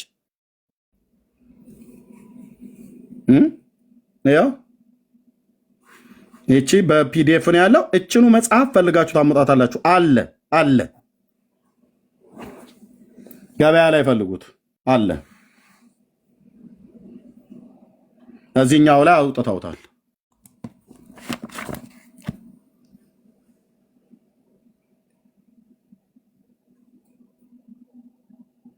በነገራችን ላይ ኤርምዬ በደንብ ድጋሜ ብታነበው ሀሳቡ ከነዚህ ጋር የሚተኛ ነው። ነፍሱ ከነዚህ ጋር የሚተኛ ነው። ምንድን ነው ያለው? ከአራስ መርገም፣ ደንቆሮ፣ እስላም፣ ጋላ፣ ሻንቅላ፣ ፈላሻ ማለት ቤተ እስራኤላውያን ማለት ነው። ያ ፈላሻ የተኙ ከነዚህ ጋር ግብረ ስጋ ግንኙነት ያደረገ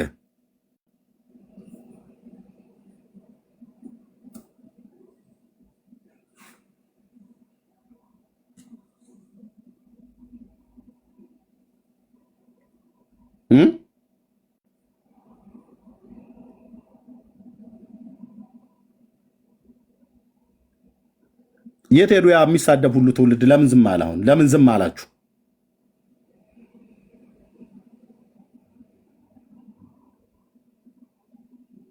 ለምን ዝም አላችሁ? ስትሳደቡ የነበራችሁ ወገኖች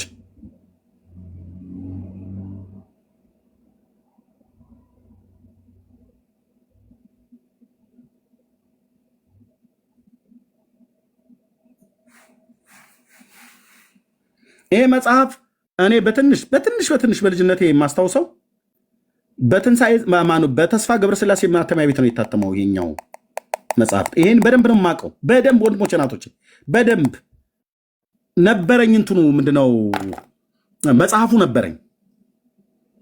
ራእይ ማርያም መንገደ ሰማይ ምናምን ነገር ብሎ የሚል መጽሐፍቶች ማለት ነው። አሁን እዚህ ውስጥ ራእይ ማርያምና መንገደ ሰማይ አለ፣ ግን አውጥተውታል።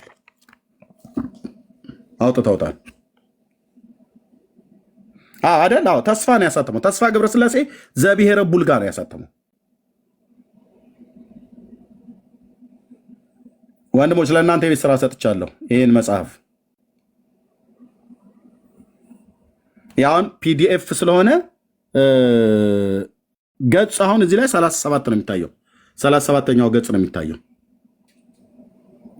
ያው ይሄኛው 36 ነው ገጽ 36፣ ይሄኛው 37ኛው ገጽ ላይ ነው። የድሮው ላይ ነው። ይሄኛው እትም ላይ አታገኙትም። እዚያውም በጣም ብዙ መጽሐፍቶች አሉ፣ አታገኙትም። አሮጌ መጽሐፍት መሸጫ መደብር ጋር ሂዱና እዩት።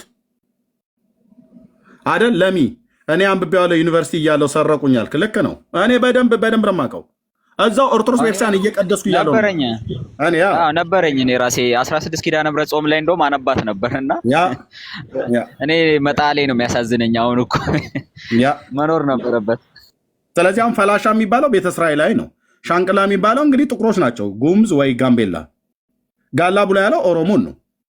ጎጃም ብሎ ያለው ጎጃሜን ነው። እዚህ መጽሐፉ ላይ ጎጃም ማለት ጎጃሜን ነው። ይሄ ጎጃምን ህዝብ አልምረውም ብሎ ማለት ነው። 32ኛው ምዕራፍ ቁጥር 14 እና 15 ላይ ማለት ነው። እሺ የትግራይን ህዝብ የሚሳደብ አለ አግኝቻለሁ። ኢቭን ጎንደሬውን ሁሉ የሚያጥረገርግም አለ አግኝቻለሁ። የሸዋ ሰዎች ያለ አቡነ ተክለ ሃይማኖት ሌላ የመዳኛ ተስፋ የላቸውም ይላል።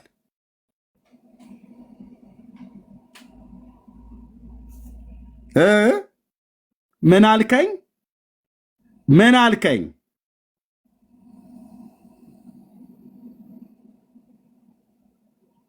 የኤርሚያስን ቤት ስታገኙት ስክሮል እያደረጋችሁ ለፉ ብላችሁ ብትሉ ይሄው እርስ በርስ እየተናጨህበት ነው።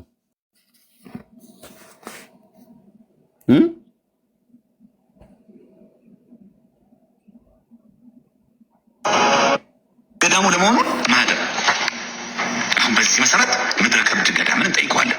የጎጃም ህዝብ አይደለም የሚል ካለው እዚህ ውስጥ ግን የለም። እውነትህን ነው ዘማርያም። ስናወራ መጽሐፍ ጠቅሰን ይኸው እዚህ ምዕራፍ እዚህ ቁጥር ላይ ይኸው ገድለ ገብረ መንፈስ ቅዱስ ላይ የጎጃም ህዝብ አይምንዳይ ነገር የሚል አለ። ብሔር ጠቅሶ ለዛው ቅዱስ ላይ እስከ ዕለተ ምጽአት የጎጃም ህዝብ ይቅር እንደማይባል ይገልጻል። በሌሎች ገድላትና በሌሎች ገድሎችና ድርሳኖች ለምሳሌ በገድለ አቡነ ሰላማ፣ በድርሳነ ዑራኤል፣ በገድለ ተክፍተ ብርሃን፣ በገድለ አቡነ ዜና ማርቆስ ደግሞ እስከ ዕለተ ምጽአት ወልድ ዋህድ በተዋህዶ ከበረ ብለው እግዚአብሔርን የሚያመልኩና እግዚአብሔርን የሚወዳቸው በሃይማኖታቸው በምግባራቸው የተመሰከረላቸው የጎጃም ሰዎች ናቸው ይላል እና የትኛውን እንቀበለው ይላሉ። ገድለ አቡነ ገብረ መንፈስ ቅዱስ ላይ የጎጃም ህዝብ እስከ ዕለተ ምጽአት ድረስ ይቅር እንደማይባል ይገልጻል። እንዴ አሁን አንድ ጎጃም ተወላጅ የሆነ አንድ ክርስቲያን ኦርቶዶክስ ክርስቲያን ገድለ አቡነ ገብረ መንፈስ ቅዱስ ሲያነብ ይህንን ጽሑፍ ለምሳሌ ያገኘ ገድሉ ላይ እስከ ዕለተ ምጽአት የጎጃም ህዝብ ይቅር አይባልም የሚል ታዲያ ይህን መቀበል አለበት? እንኳን እርሱ አይደለም ክርስትናው ራሱ ሲጀምር የሆነ ብሔርና ስፔሲፊክ የሆነ ነገር ለምሳሌ ኦኬ ይኸው እንግዲህ ለማነው ጋዲሳ የመምህሩን ጽሁፍ አይቶ ነው ጽሁፍ ነው ያነበበው። አንድ መምህር የጻፉትን ማለት ነው። እኔ ግን የሆኑ መምህር የጻፉትን አይደለም አነብልህ። ቤተክርስቲያኒቱ የጻፈችው ገዳሙ የጻፈውን ምዕራፍ 32 ቁጥር 14 እና 15 በተለይ ቁጥር 15 ላይ የጎጃም ህዝብ አይድንም ይላል። ምሕረት አላረግለትም አለ ጌታችን ኢየሱስ ክርስቶስ።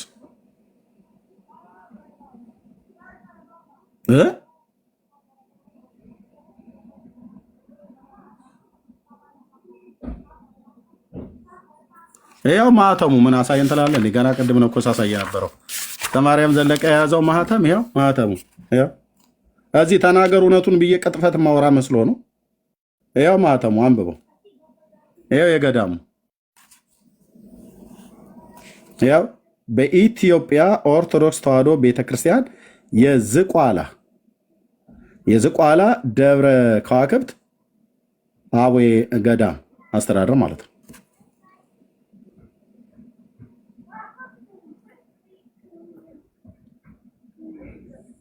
ደግሞ እንደ ድመት አይነ ምድር ለመሸፋፈን መፈለጋችሁ ነው በጣም የሚያበሳጨው ማለት ነው። እኛው ፊት ወጣችሁ ደግሞ ላይቭ ላይ የታለ አይልም የታለ የሚለው የጎጃም ህዝብ ብሎ አይልም። የጎጃም ይላል እንዴ የጎጃም ይላል። የጎጃም ሰዎችን አልምርም ብሎ ማለት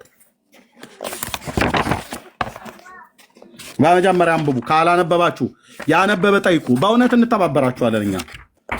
እናንተ ማንበቡ ከተሳናችሁ እኛን ጠይቁ፣ እንነግራችኋለን። ያው ምዕራፍ 32 ቁጥር 15 በጊዮን መካከል ያሉ የጎጃምን ሰዎች ለምን ትለይብኛለህ? ቴንኪው ማይ ላቭ ማይ እነርሱንስ አትምራቸውም አለው አቦ ማለት ነው። ጌታም አዎ አልምራቸውም የጎጃምን ህዝብ ለምን የጎጃምን ሰዎች ለምን ትለይብኛለህ ብሎ ሲለው አይ እነርሱንስ አትምራቸውም ሲለው ጌታ አዎ አልምራቸውም።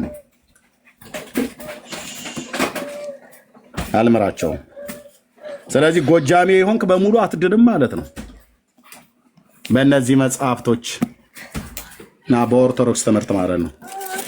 በመጽሐፉ ቅዱስ ትምህርት እንንገርሃ ኢየሱስ ክርስቶስ ለአንተም ለእኔም ለሁሉ ለዓለም ሁሉ በደልና ኃጢአት ቤዛ ሆኖ ቀራንዮ መስቀል ላይ ተወልዷል። ከድንግል የተወለደው የዓለም መድኃኒት ለእኔና ለአንተ ለዓለሙ በደልና ኃጢአት ነው የሞተው። በስሙ ብታምን ንስሐና የኃጢአት ይቅርታ አለ። እንዲህ አይነት ጉድ የአንድ ብሔር ብቻ አይደለም። ትግራይን እኔ እንኳን ያነበብኩት ኦሮሞን፣ ትግራይን ሻንቅላ ብለው የጉምዝን ሰዎች ማለት ነው ኢቭን ጎንደሬዎችን ሁሉ የተናገሩበት ቦታ አለ። የሸዋ ሰዎች በየገዳማት ውስጥ በየገዳሙ የታተሙ መጽሐፍቶች ውስጥ ተጠቅጥቀዋል። ኦኬ ተጠቅጥቀዋል። የተጻፈ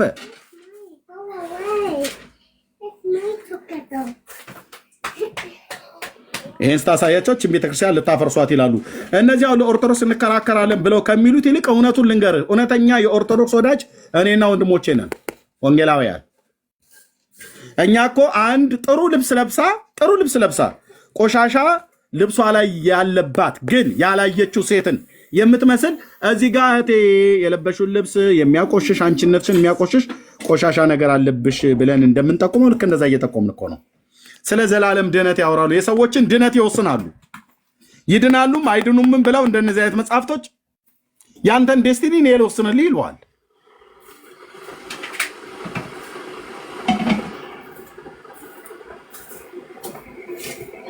ለምዳል በፖለቲከኞች ማሳበብ። ወያኔ ምን ብሎ ይጽፍልሃል? ገዳሙ ነው የጻፈው።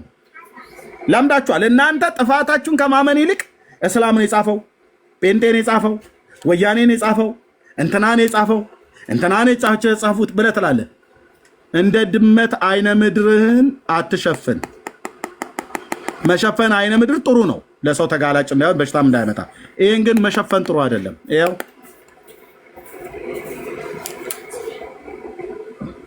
መቀጠል ትችላላችሁ። ወዲ ያራስ መቀጠል ትችላለህ።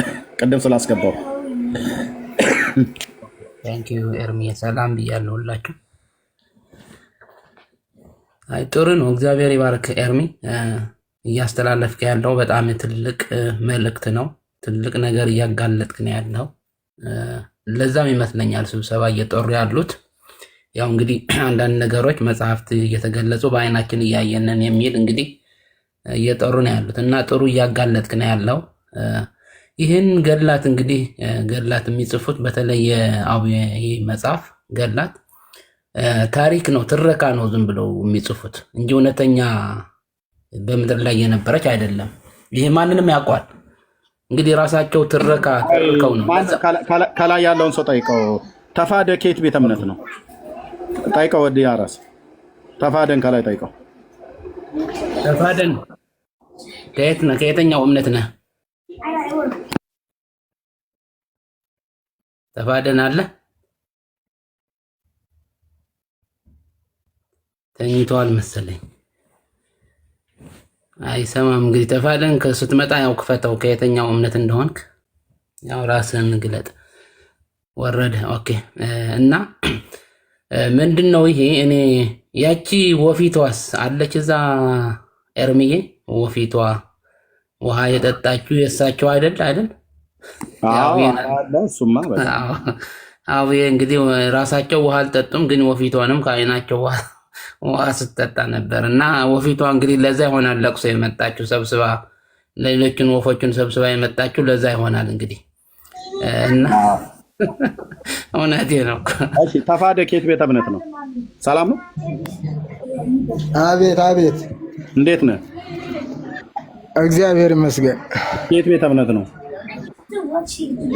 እኔ እዚህ ደቡብ ወሎ አካባቢ ነኝ፣ ባቲ የሚባል ከተማ። ቤተ እምነቱ የት ነው? እኔ ቤተ እምነቴ የኢትዮጵያ ኦርቶዶክስ ተዋሕዶ ቤተክርስቲያን አማኝ ነኝ። እሺ ስለ አቦ ገድል ነው እያልፈን ያለ ነው። ሰምተውታል? አዎ እያዳመጥኩ ነው። ትምህርታችሁ በጣም አሪፍ ነው። እኔም ዞሮ አስተዳደጌ ቤተክርስቲያን ውስጥ ነው ያደግኩት። ግን ብዙ ማላምናቸው ነገሮች አሉ እዚህ በገድላት ላይ እኔም ብዙ የቤተ ክርስቲያን መጽሐፍ አንብቤያለሁ። ግን እንደዚህም ብትንትንትን አድርጎ የቀረው ይሄ የገድላት መጽሐፍት ነው። እምነታችንን በስርዓት እንዳንተገብር ሰውም አንድ ገድሉ ያነባል፣ እገሌ ያድናል፣ እገሌ ያድናል። ምክንያቱም ህብረተሰቡ መጽሐፍ ቅዱስ ብዙ የሚያነብ ህብረተሰብ ስለሌለን ከስርዓተ ትምህርታችን ጀምሮ በቤተ ክርስቲያን ካላለፍክ የትምህርታችን ስርዓት ለዛ የሚጋብዝ አይደለም እና እኔም እቃወመዋለሁ። ይሄ አሁን የምታነቡት የአቡነ ገብረ መንፈስ ቅዱስ አለ፣ የተክለ ሃይማኖት ድርሳን አለ፣ ብዙ ድርሳናት አሉ። ወደ ሌላ መጽሐፍም አይሄዱም። ራስ በራሳቸው ነው የሚጋጩ። ወደ ሌላ ሳይሄዱ አንድ የአቡነ ገብረ መንፈስ ቅዱስ ታሪክ ሆኖ የራሳቸው ታሪክ ሲጻፍ አንድ ያሳተመው ለብቻው ነው፣ አንድ ያሳተመው ለብቻ ነው። የትኛው ይዘህ ነው የምትሄደው? እና ይሄ እኔም አምንበታለሁ። ምክንያቱም የኦርቶዶክስ አማኝ ከሆንክ መጽሐፍ ቅዱስ አለን፣ 81 መጽሐፍ ቅዱስ አለን የሚያስተዳድረን። ቤተክርስቲያንም በዛ ነው መመራት ያለባት። ቀኖናዋ እንዳለ ሆኖ ግን እምነቱ በዛ ስርዓት ነው መሄድ ያለበት።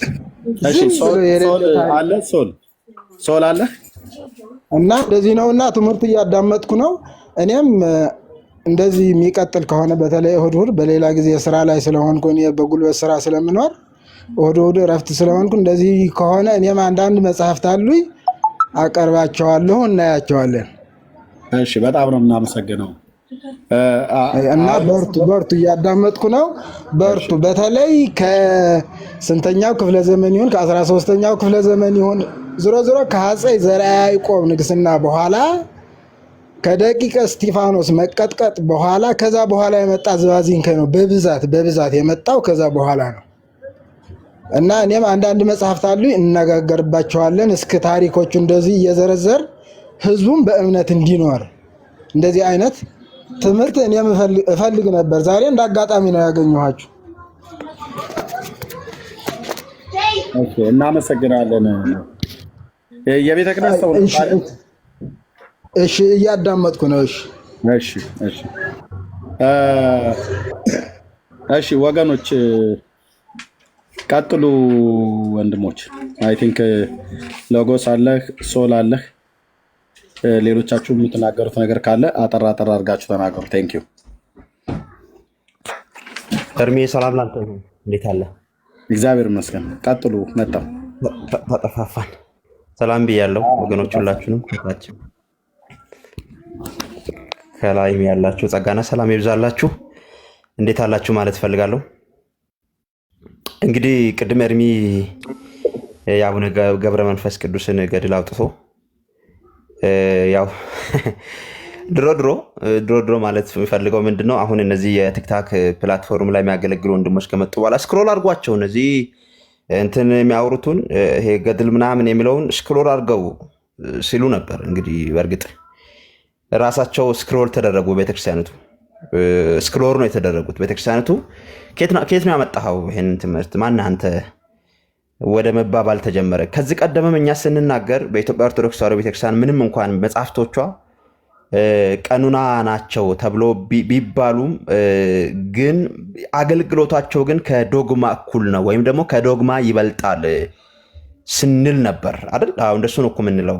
ምንም እንኳን ከአምስቱ አዕማደ ምስጢራትና ከሰባቱ ምስጢራተ ቤተክርስቲያን ውስጥ እነዚህ መጽሐፍቶች ባይኖሩ አገልግሎት የሚሰጡት አገልግሎት ግን ከዶግማ እንደውም ከዶግማ ያለፈ ነው ብለን የምንለው በምክንያት ነው። እንዴት ነው ይሄንን ልንለቻል ነው ካልን የመጀመሪያው እንግዲህ በኢትዮጵያ ኦርቶዶክስ ተዋሕዶ ቤተክርስቲያን ውስጥ የቅድስት አርሴማ ገድል ባይኖር የቅድስት አርሴማ ቤተክርስቲያን እኮ አይኖርም። በስድስት እኮ ቅድስት አርሴማ ናት ብለን አናከብራትም።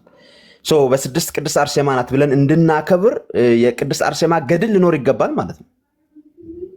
ስለዚህ ቅድስት አርሴማን ቀን ቆጥረ ስድስትን አስቀምጠ የምታከብር ከሆነ ሌሊት ማህሌት የምትወጣ ከሆነ በነገር ሁሉ ስድስትን ስታስብ እሷን የምታስብ ከሆነ ይሄ ኦልሞስት ቤተክርስቲያን ተክለህ በዛ የምታመልክና በዛ ቤተክርስቲያን ተክለህ አንዳንድ ነገሮች የምታደርግ ከሆነ በመጽሐፍ ቀኑና ብትልም አገልግሎቱ ግን ዶግማ ሆኗል ምንለው በምክንያት ነው። እና እነዚህ መጽሐፎች ባይዘው ቀኖናዎች አይደሉም፣ ዶግማዎች ናቸው።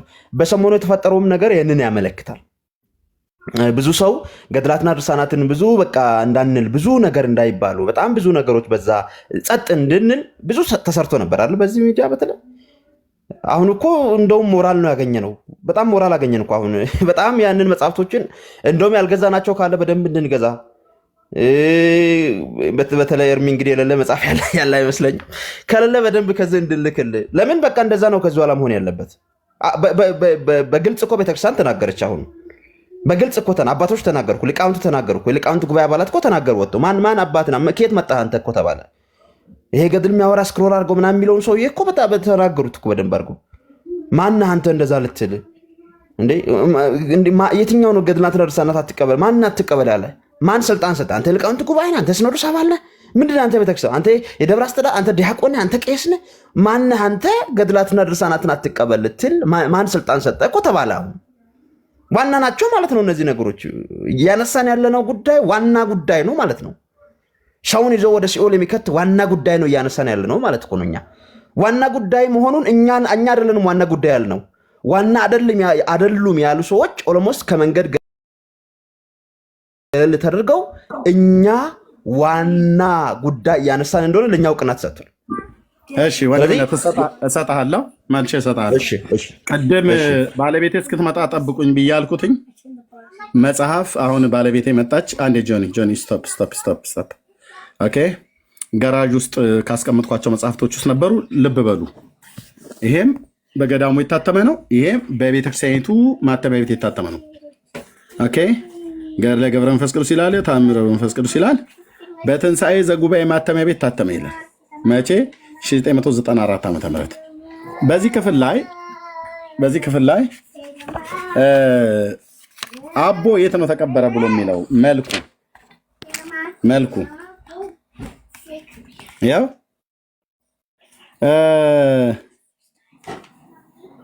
ኦኬ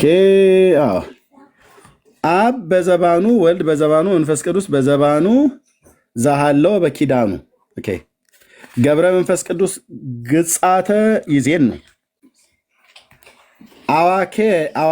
አዋኬ ስኑ በኢትዮጵያ ዘተቀብረ በድኑ ይላል። ያው በድኑ በኢትዮጵያ ተቀብሯል ይላል።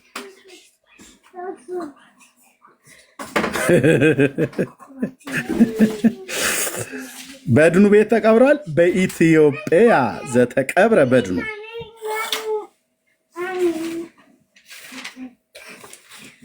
እኔ አየህ ተናገሩ። እውነቱን ማለት ዝም ብሎ ወሬ ማውራት አይደለም። ያው ሚስቴ መጣች፣ ቁልፍ አሁን ተከፈተ፣ አስወጣ ማለት ነው። እሺ ገጽ 129 ላይ በዚህ ገድል ላይ ደግሞ ምን ይላል? ገጽ 129 ላይ ሄዳለና እንዴ ነው ጥርስ ከምላስ እያወጣን ማንበብ ማለት እንደዚህ ነው። ገጽ 129 ገጽ 129 ላይ ምን ይላል? ያው መድህን ጌታም አባታችሁን እንዲህ አለው፣ ወዳጄ ደስ ይበልህ፣ ከፀሐይ የሚያበራ ከሰማይ ከምድር የሚሰፋ ሀገር ሰጥቻለሁ፣ አንተም መታሰቢያ ለሚያደርጉ ርስት ይሁንህ። ጌታችንም ገዳማውያን ቅዱሳንን እንዲህ አላቸው፣ የዚህን ብፁዕ አባት ገድሉን ስሙ፣ ተረዱ፣ አስተውሉ፣ በሀገሩ ስበኩ፣ መታሰቢያም ያደርጉለት ዘንድ ብሎ ጌታ አዘዘ ማለት ነው። እሺ እስከዛስ ለምስክርነት የቆሙና ያዩ ቅዱሳን ገዳማውያን በዚች ሌሊት ድንቅ ነገርን አዩ። ሰማይ ሲከፈት መላእክቱ ከሰራዊቶቻቸው ጋራ የቅዱሱን ስጋ ወዳለበት እየተጨናነቁ እየተጋፉ ሲወርዱ አየ። የቅዱሱ ምን ባለበት? ስጋ ባለበት፣ አቦ ሞቶ ማለት ነው። ስለ አባታችሁም እኔ አባቴ ብዬ ስለማልጠራው ስለ አቦዬ ክብር ከፀሐይ የሚበልጥ ብርሃን ከሰማዩ ይውረድ የሚል ቃል በሰሙ ጊዜ ምድሪቱ በሚነድ እሳት ተሸፈነች። ዳግመኛም እንዲህ የሚል ቃል ሰሙ፣ አባታችሁ አቦዬን ማለት ነው ቅዱስን ትቀበሉት ዘንድ 7ቱ ሊቃነ መላእክት ውረዱ፣ ለቅሶ ሐዘን ወደ ሌለባቸው ወደ ብርሃን ቤቶች ታስገቡት ዘንድ። ዳግመኛም እንዲህ የሚል ቃል ሰሙ መላእክቱ ማለት ነው 7ቱ ሊቃነ መላእክት የአባታችሁ ማለት ነው የአቦዬን አስከሬን አንስታችሁ ወደ ኢየሩሳሌም ወሰዱት፣ መቃብሩንም በመሰዊያው በስተቀኝ በኩል ይሁን። አቦ የት ነው የተቀበረው ይለናል። ኢየሩሳሌም። የት ነው የሚናገረው? ገጽ 129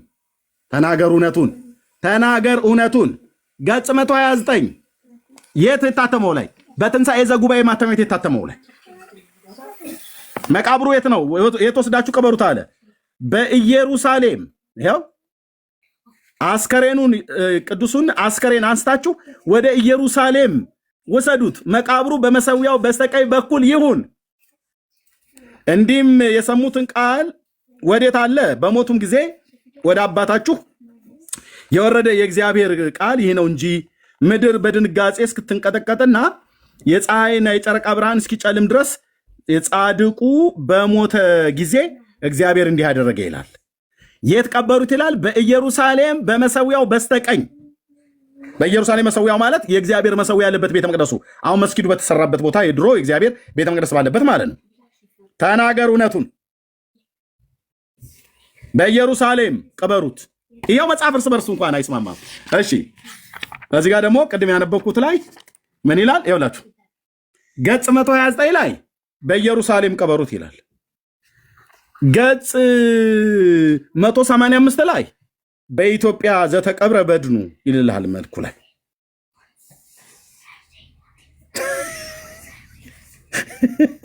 መንፈስ ቅዱስ የራቀ ሰው አለኝ።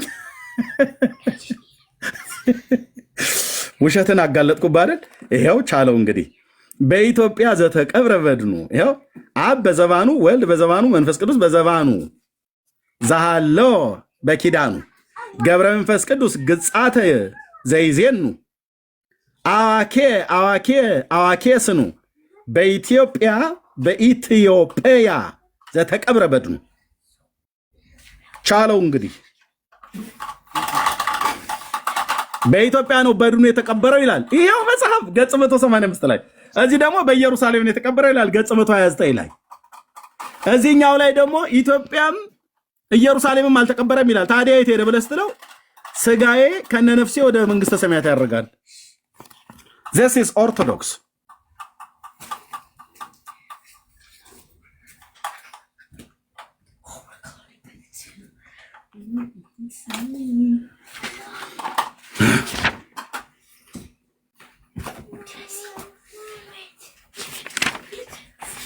እስ የሚመልሱ እንግዲህ እናያለና ገብቶ ቢመልሱ ጥሩ ነው። ኤርሚዬ አይመልሱ ያ በዛ ላይ ደግሞ ቸርች ቆሞለታል፣ ታቦት ተቀርጾለታል እና ሰው የሚያመልከው ነገር ነው እና ደግሞ ከጌታ ሞት ጋር ለማመሳሰል ጌታ ነፍሱን በሰጠ ሰዓት የሆነውን ነገር ከዛ ጋር ለማመሳሰል የሄዱበት ርቀት ፀሐይ ጨለመ ምናምን የሚለው በጣም የሚገርም እኮ ነው። አንቲ ክራይስት ነው የምንለው ባይዘወይ በጣም በምክንያት ነው። የክርስቶስ ተቃዋሚ መንፈስ ነው። እሺ ሎጎስ እየመቀጠል ይችላል። አንተ ነው ቅድም ያቋርጡ፣ ከዛ ወደ ሌሎች እንሄዳለን።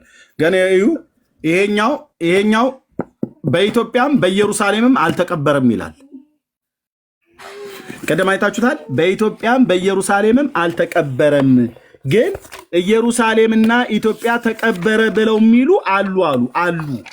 በማንም ታሳብቡት? ራሳችሁ ናችሁ ያላችሁት፣ እኛ አይደለን። ይኸው ለመቃብርከ ገብረ መንፈስ ቅዱስ ሆይ እንደ ዮካብድ ልጅ እንደ ሙሴ መቃብር አድራሻው ላልታወቀና ለማንም ላልተገለጸ መቃብር ሰላም እላለሁ። አድራሻው ላልታወቀ መቃብር እንዴ? አድራሻው ይኸው በኢትዮጵያ ነው እያላችሁ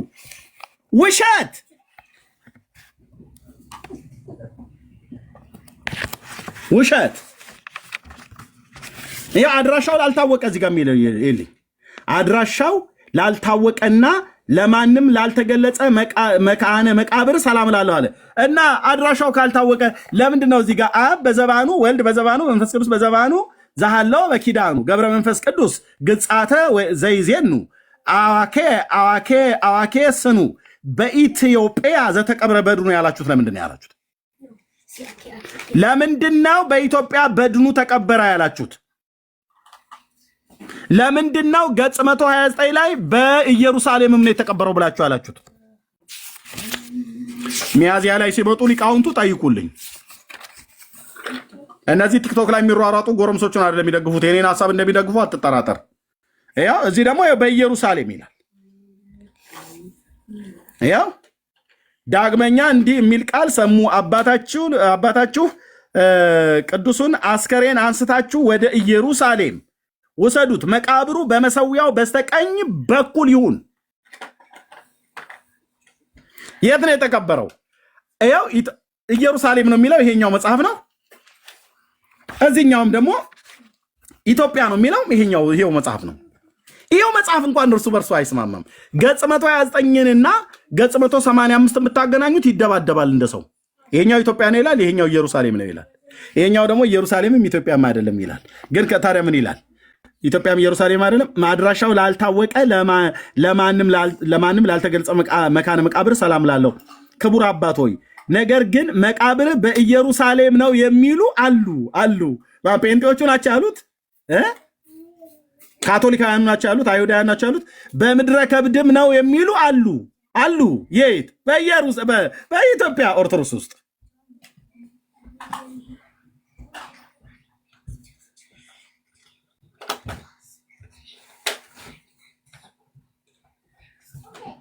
አየህ፣ እንዲህ ነው ጎርጉሬ ማውጣል። ለዚህ ነው እፊቴ መቆም ያቃታቸው ኦርቶዶክሳውያኑ መጥተው ማውራት አይችሉ። ከሊቅ እስከ ደቂቅ ቄስ የሆነ መምህር የሆነ መጋቤ ብሉይ መጋቤ አዲስ በሏቸው፣ ማናቸውም በሏቸው፣ ገድላትና ድርሳናት ታምራት ላይ የተጻፈ ስለ ነገረ ድህነት፣ ስለ ነገረ ፍጻሜ፣ ስለ ቅዱስ ቁርባን፣ ስለ ጥምቀት፣ ስለ ነገረ ክርስቶስ ሚስጥረ ስጋዌ የሚያወሩትን አንድ ኦርቶዶክሳዊ አገልጋይ ፊቴ ቆሞ አይነጋገርም። እዚህ ለምንጠይቀው ጥያቄ መልስ አይመልስም። ስክሮል እያደረጋችሁ ትለፉት። ኤርሚያስን ካገኛችሁት ያ ተናገር እውነቱን የሚባል ፔጅ ስታገኙ ስክሮል አድርጋችሁ ለፉ ይላል። እለፍ፣ ግድ የለም ሂድ፣ እለፍ እንልሃለን እንደ ጅብ ማለት ነው። ግንስ እርስ በርስ አሁን እየተተረማመስክበት ነው። አሉ አላለም። በኢየሩሳሌም መቃብሩ በኢየሩሳሌም ነው የሚሉ አሉ፣ በምድረ ከብድም ነው የሚሉ አሉ። ይኸው በዚህኛው መጽሐፍታችሁ ላይ ብላችሁታል። ይኸው ኢየሩሳሌም ነው ያራችሁት ራሳችሁ። በኢትዮጵያም በድኑ ተቀበረ ያላችሁት ራሳችሁ። በግዕዝ ስላላችኋት ህዝብ ግዕዝ ስለማያውቅ ነው አይደል? ወገባ ገዳህን እንደዚህ እንመታለን ማለት ነው። ይህን ተረት ባለማመናችን ነው እናንተ መናፍቃን ናችሁ ብላችሁ የምትሉት። እንኳን ላላመንን ጴንጤ በዘርህ እንዳይደርስ እንደዚህ አይነት መጽሐፍት በዘራችሁ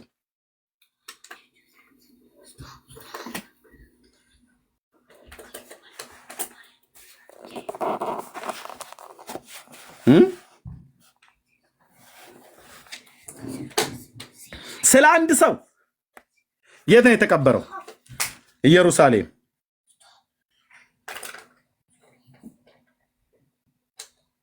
የት ነው የተቀበረው? ምድረ ከብድ፣ ጉራጌ ምድር። ይሄ ሁሉ ለቀስተኛ ተጠርቶ አንዳቸውም አያውቁም የት እንደተቀበሩ።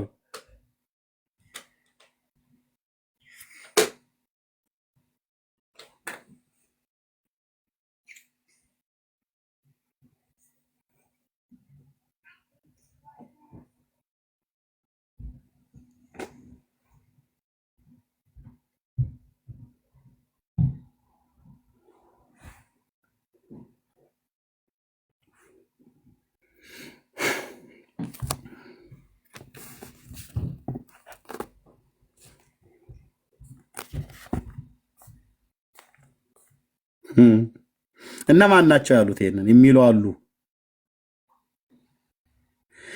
ይሄኛው ግን ምን አለ? ግንዘተ ስጋህ በመላእክት ይመስለኛል ነው የተጻፈው። አሉባልታ ወሬ ማለት ነው። ይመስለኛል የስጋ መገነዝ በመላእክት ይመስለኛል። ምድረ ከብድስ ላይ ሰዎችስ እያለቀሱ በምድረ ከብድ የቀበሩትስ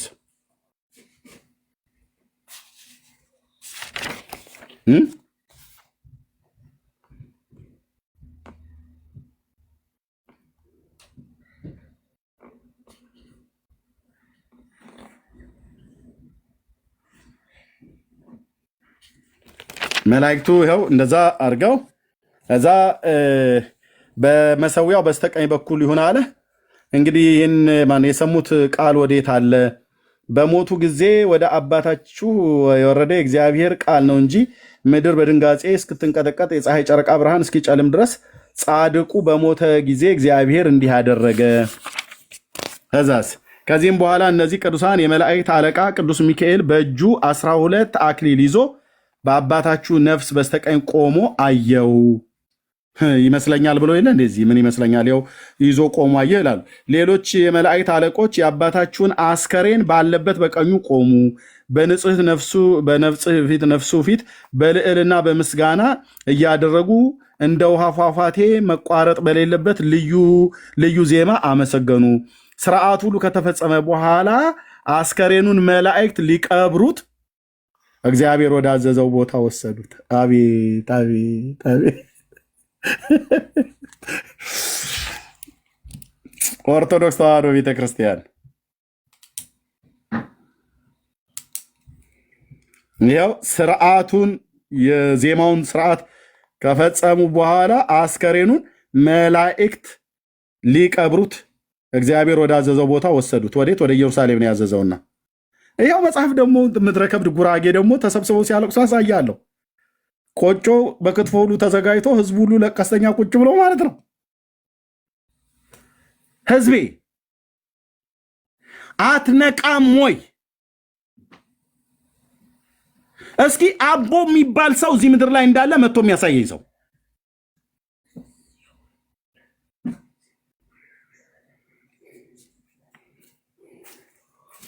እነዚህ ቅዱሳን በዓይናቸው እያዩ በሰማይ ላይ እየተንቦገቦገ መላእክት ሊቀብሩት ወሰዱት።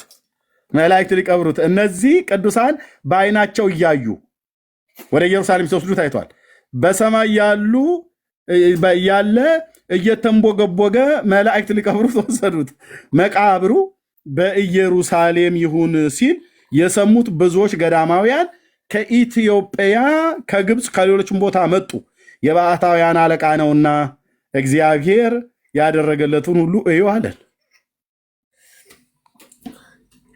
እግዚአብሔር ያዘዘውን ሁሉ ከፈጸመ በኋላ እነዚያ መላእክት በምስጋና በክብር በእልልታ ነፍሱን ወደ ብርሃን አዳራሽ አስገቧት። በመላእክትም ማህበር ውስጥ በሰማይ ፍጹም ደስታ ሆነ። ሰውን ለወደደ ለእግዚአብሔር እስከ ዘላለሙ ድረስ ምስጋና ይሁን በእውነት እያሉ አመሰገኑ። ወንጌል የለም? አዎ የለም እህትዬ፣ ወንጌል ዛሬ ወንጌል የለም። ዛሬ ወንጌል የለም። ዛሬ በወንጌል መዶሻ ተረት የሚፈርስበት ቀን ነው። ወንጌል የለም። ደግሞ ከጴንጤ አፍ መቼ ነው ወንጌል መስማት? ኢየሱስ ጌታ ነው ብለን ስን ሄዱ የእናንተ ኢየሱስ ይህን መናፍቃን ምናምን ብላችሁ ትሉ እንደው ወንጌል አሁን ሀሳቤን ብቀይር እያንዳንዳችሁ ትቀንሳል። ኢየሱስ ብዬ ብጀምር አሁን እያንዳንዳችሁ ትወጣላችሁ። የለም እህትዬ፣ ዛሬ ወንጌል የለም። ሲያምርሽ ይቀራል። በጠኔም ቢሆን ይድፋሽ አልኩሽ እህትዬ። ጠኔውም ይድፋሽ የወንጌል ማለት ነው። አንብቢ ገብተሽ። ዛሬ ተረት ማፍረሻ ቀን ነው። ተረቶች ብትንትናቸው የሚጠፋበት ቀን ነው እና ያኔ እነዚህ ሲፈራርሱልሽ እኔም እንትናም አይሰብክሽም፣ ወደ ወንጌሉ ትመጫለሽ ማለት ነው። ይኸው የውዴ ቃል፣ ይኸው የአማረው ምግብ፣ ይኸው ስንዴው። እንክርዳዱን በመጀመሪያ እንንቀልልሽ እህትዬ።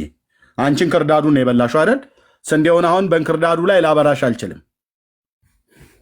እንክርዳዱን በመጀመሪያ በቮሚትም መልክ ይሁን በትውከት መልክም ይሁን በትነትም ይሁን በምንም ይሁን መውጣት አለበት እንክርዳድ። እዛ ስንዴውን እንዘራለን። ያኔ ይኸው ወንጌል የለም ያልሽ አለ።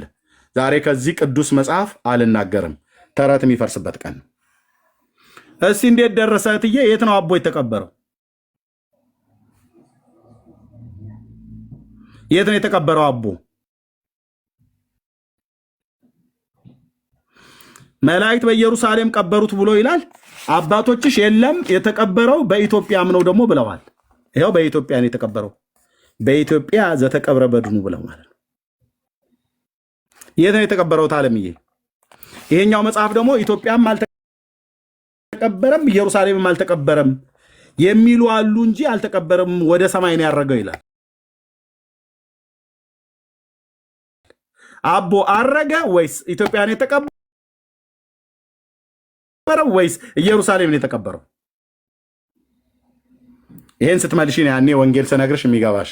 ወንጌል ስለዚህ ሁሉ ኮተታ አያወራም። ስለ አንዱ ስለ እግዚአብሔር ነው የሚያወራው። አዳኝ ስለሆነው ስለ ውዴ ስለ ኢየሱስ ክርስቶስ ነው የሚናገረው። መልሱ ይሄን በመጀመሪያ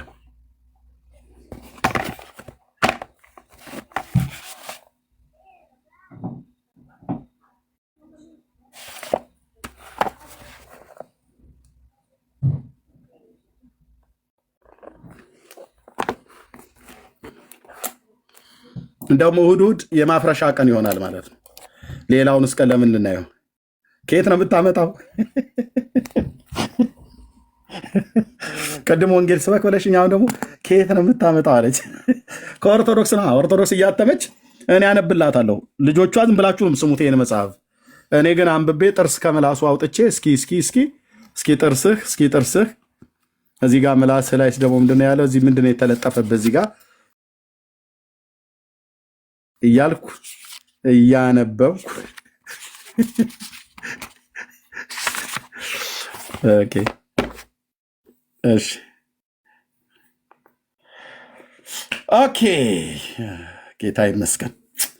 ያም ሆነ ወንድሞቼ እናቶቼ ያላችሁ ውሸት በምንም ደጋግፈው በምንም ውሸት ነው። አቦ የሚባል ሰው በዚህ ፕላኔት ላይ አልነበረም። አንዲት እህት ያለች ስሟን እዚህ አልጠራም። የመጋቢት አቦ ነው የምን የጥቅምት አቦን ልታከብር ሄዳ ከዛ ስትመለስ የዛሬ ስንት ዓመት ነው እዚህ ውስጥ ትኖራለች ብዬ አስባለሁ። ትኖራለች።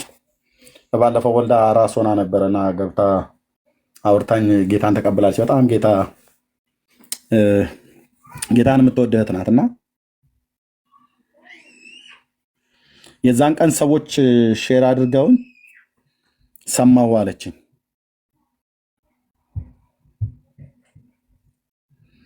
እና ሰማሁ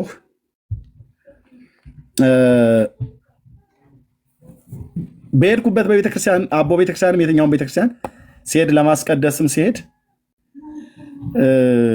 ጆሮዬ ላይ ተቀርጾ የቀረ ያ በስብከተ መካከል ኢየሱስ እያልክ የምትጮኸው ድምፅ እሱ ውስጥ የተቀርጾ ቀራለች። ያ ጩኸት ዝም ብዬ ከራሴ የምጮኸው መስሏቸው አንዳንድ ሰዎች ይቀልዳሉ። አይደለም። እና በስብከት መካከል ኢየሱስ እያልክ የምትጮኸው እሱ ድምፅ ሰምታችሁታል አይደል? በቃ ጄሪዬ ሰምታችሁታል። የሰማችኋት ሰምታችሁታል። ቅዳሴ እየቀደስኩ እሱ ድምፅ ነው ውስጤ ይመጣብኝ የነበረው እና ምንም ማድረግ አልቻልኩም። ምን ላድርግ አለች። ጌታ የሚወዳት የተባረከች እህት ናት። እዚህ ውስጥ እንደምትኖር አልጠራጠርም። እናቷም ሁሉ ጭምር እንደሚሰሙኝ ነግራኛለች። እና በቃ ጌታ ነው ታዲያ ምን ላድርግ ምን ይሻለኛል ብላ ስትለኝ ከእንዲህ አይነት ተረት ተፋቺ ነይ ከድንግል የተወለደውን የዓለም መድኃኒት ጌታችን መድኃኒታችን ኢየሱስ ክርስቶስ የተናገረውን ቅዱሱን ቃል ቅዱሱን ወንጌል የሚለውን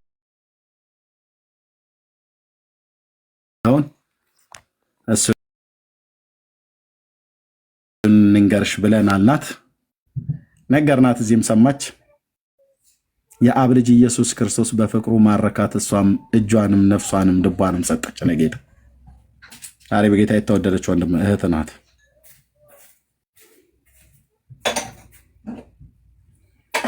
አይ ምንድን ነው ጥያቄ?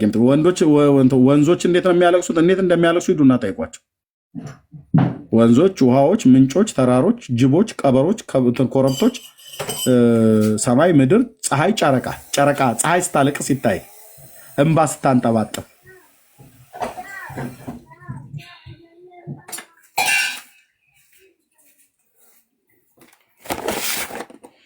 አዎ አጣ ነው። አንተ ብዙ ጊዜ ስትሳደብ ነበር። ና እስኪ ግባ፣ ና ግባ፣ ና ይሄን እስኪ ቢያንስ አንተ አትመልሰውም። ባትመልስ እንኳን እስኪ ሄደህ ጠይቅ፣ እንደው እውነተኛ ሆነ ማለት ነው። ና እስኪ አጣናው ነው አታናው ብቻ አላውቅም፣ ግን ኢንቫይት አድርጌያለሁ። ና እስኪ ግባ። አንድ ጥያቄ ልጠይቅህና ጥያቄውን ይዘህ ሄደህ በታማኝነት ጠይቅ። አንተ እንድትመልሰኛል እንኳን አንተ አይደለም ሊቃውንቱ አይመልሱትም አልኩ። ሊቃውንቱ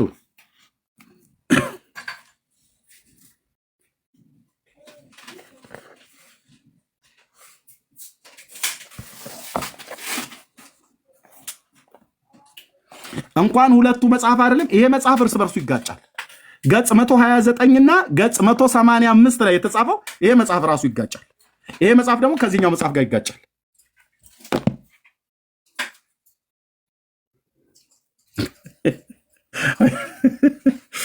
ቴንክ ዩ ኤልቢቾ አንበሳ ሲለኝ አበበ ደግሞ አንተ አውሬ ይለኛል። ተው ግድ የለም እኔ ጃርትም በለኝ አሞራም በለኝ ችግር የለው። ኑና ግን ልጠይቃችሁ እስቲ ያው አቦዬ አቦዬ አቦዬ ጻድቁ ገደል እንዳከርማ የሚሰነጥቁ ስትል የምትለው ሰውዬ ማለት ነው። ና ልጠይቅህ እስቲ የገደሉ ይቆያል ለጊዜው። ገደል እንዳከርማ የሚሰነጥቁ በምናቸው የሚሰነጥቁት? እሱን ቶ ዜማውን ቶ በኋላ ትደርስበታለህ። ግን ና ልጠይቅህ ስለ መድኃኒ ዓለም ክርስቶስ ና ልለምንና አቦ እነዚህን ሁለት መጽሐፍት አይደለም ይሄን መጽሐፍ ራሱን ከራሱ ጋር ሲያስማማው ገጽ 129 አነብልሃለሁ፣ ገጽ 185 አነብልሃለሁ። ከዛ አስታርቅልኝ እስኪ።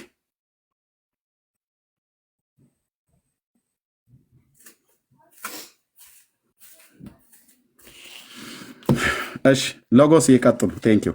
ማንም አይመጣም። ማንም አትምጡ ብያቸው ሳይሆን ማንም አይመጣም። እናቱ መቻበደች እዚህ ገብቶ ሰዓት ውስጥ የሚጠበሰው ኤርሚያስ ያለ ገድልና ያለ ድርሳን ምን ያውቅና አለ። እውነትህን ነው። እሺ በሌላ ቀን ዛሬ ይሄን መልስና በሌላ ቀን በዚህ ቅዱስ መጽሐፍ ላይ እናወራለን። በተባረከው ቅዱስ የእግዚአብሔር ቃል ላይ እናወራለን።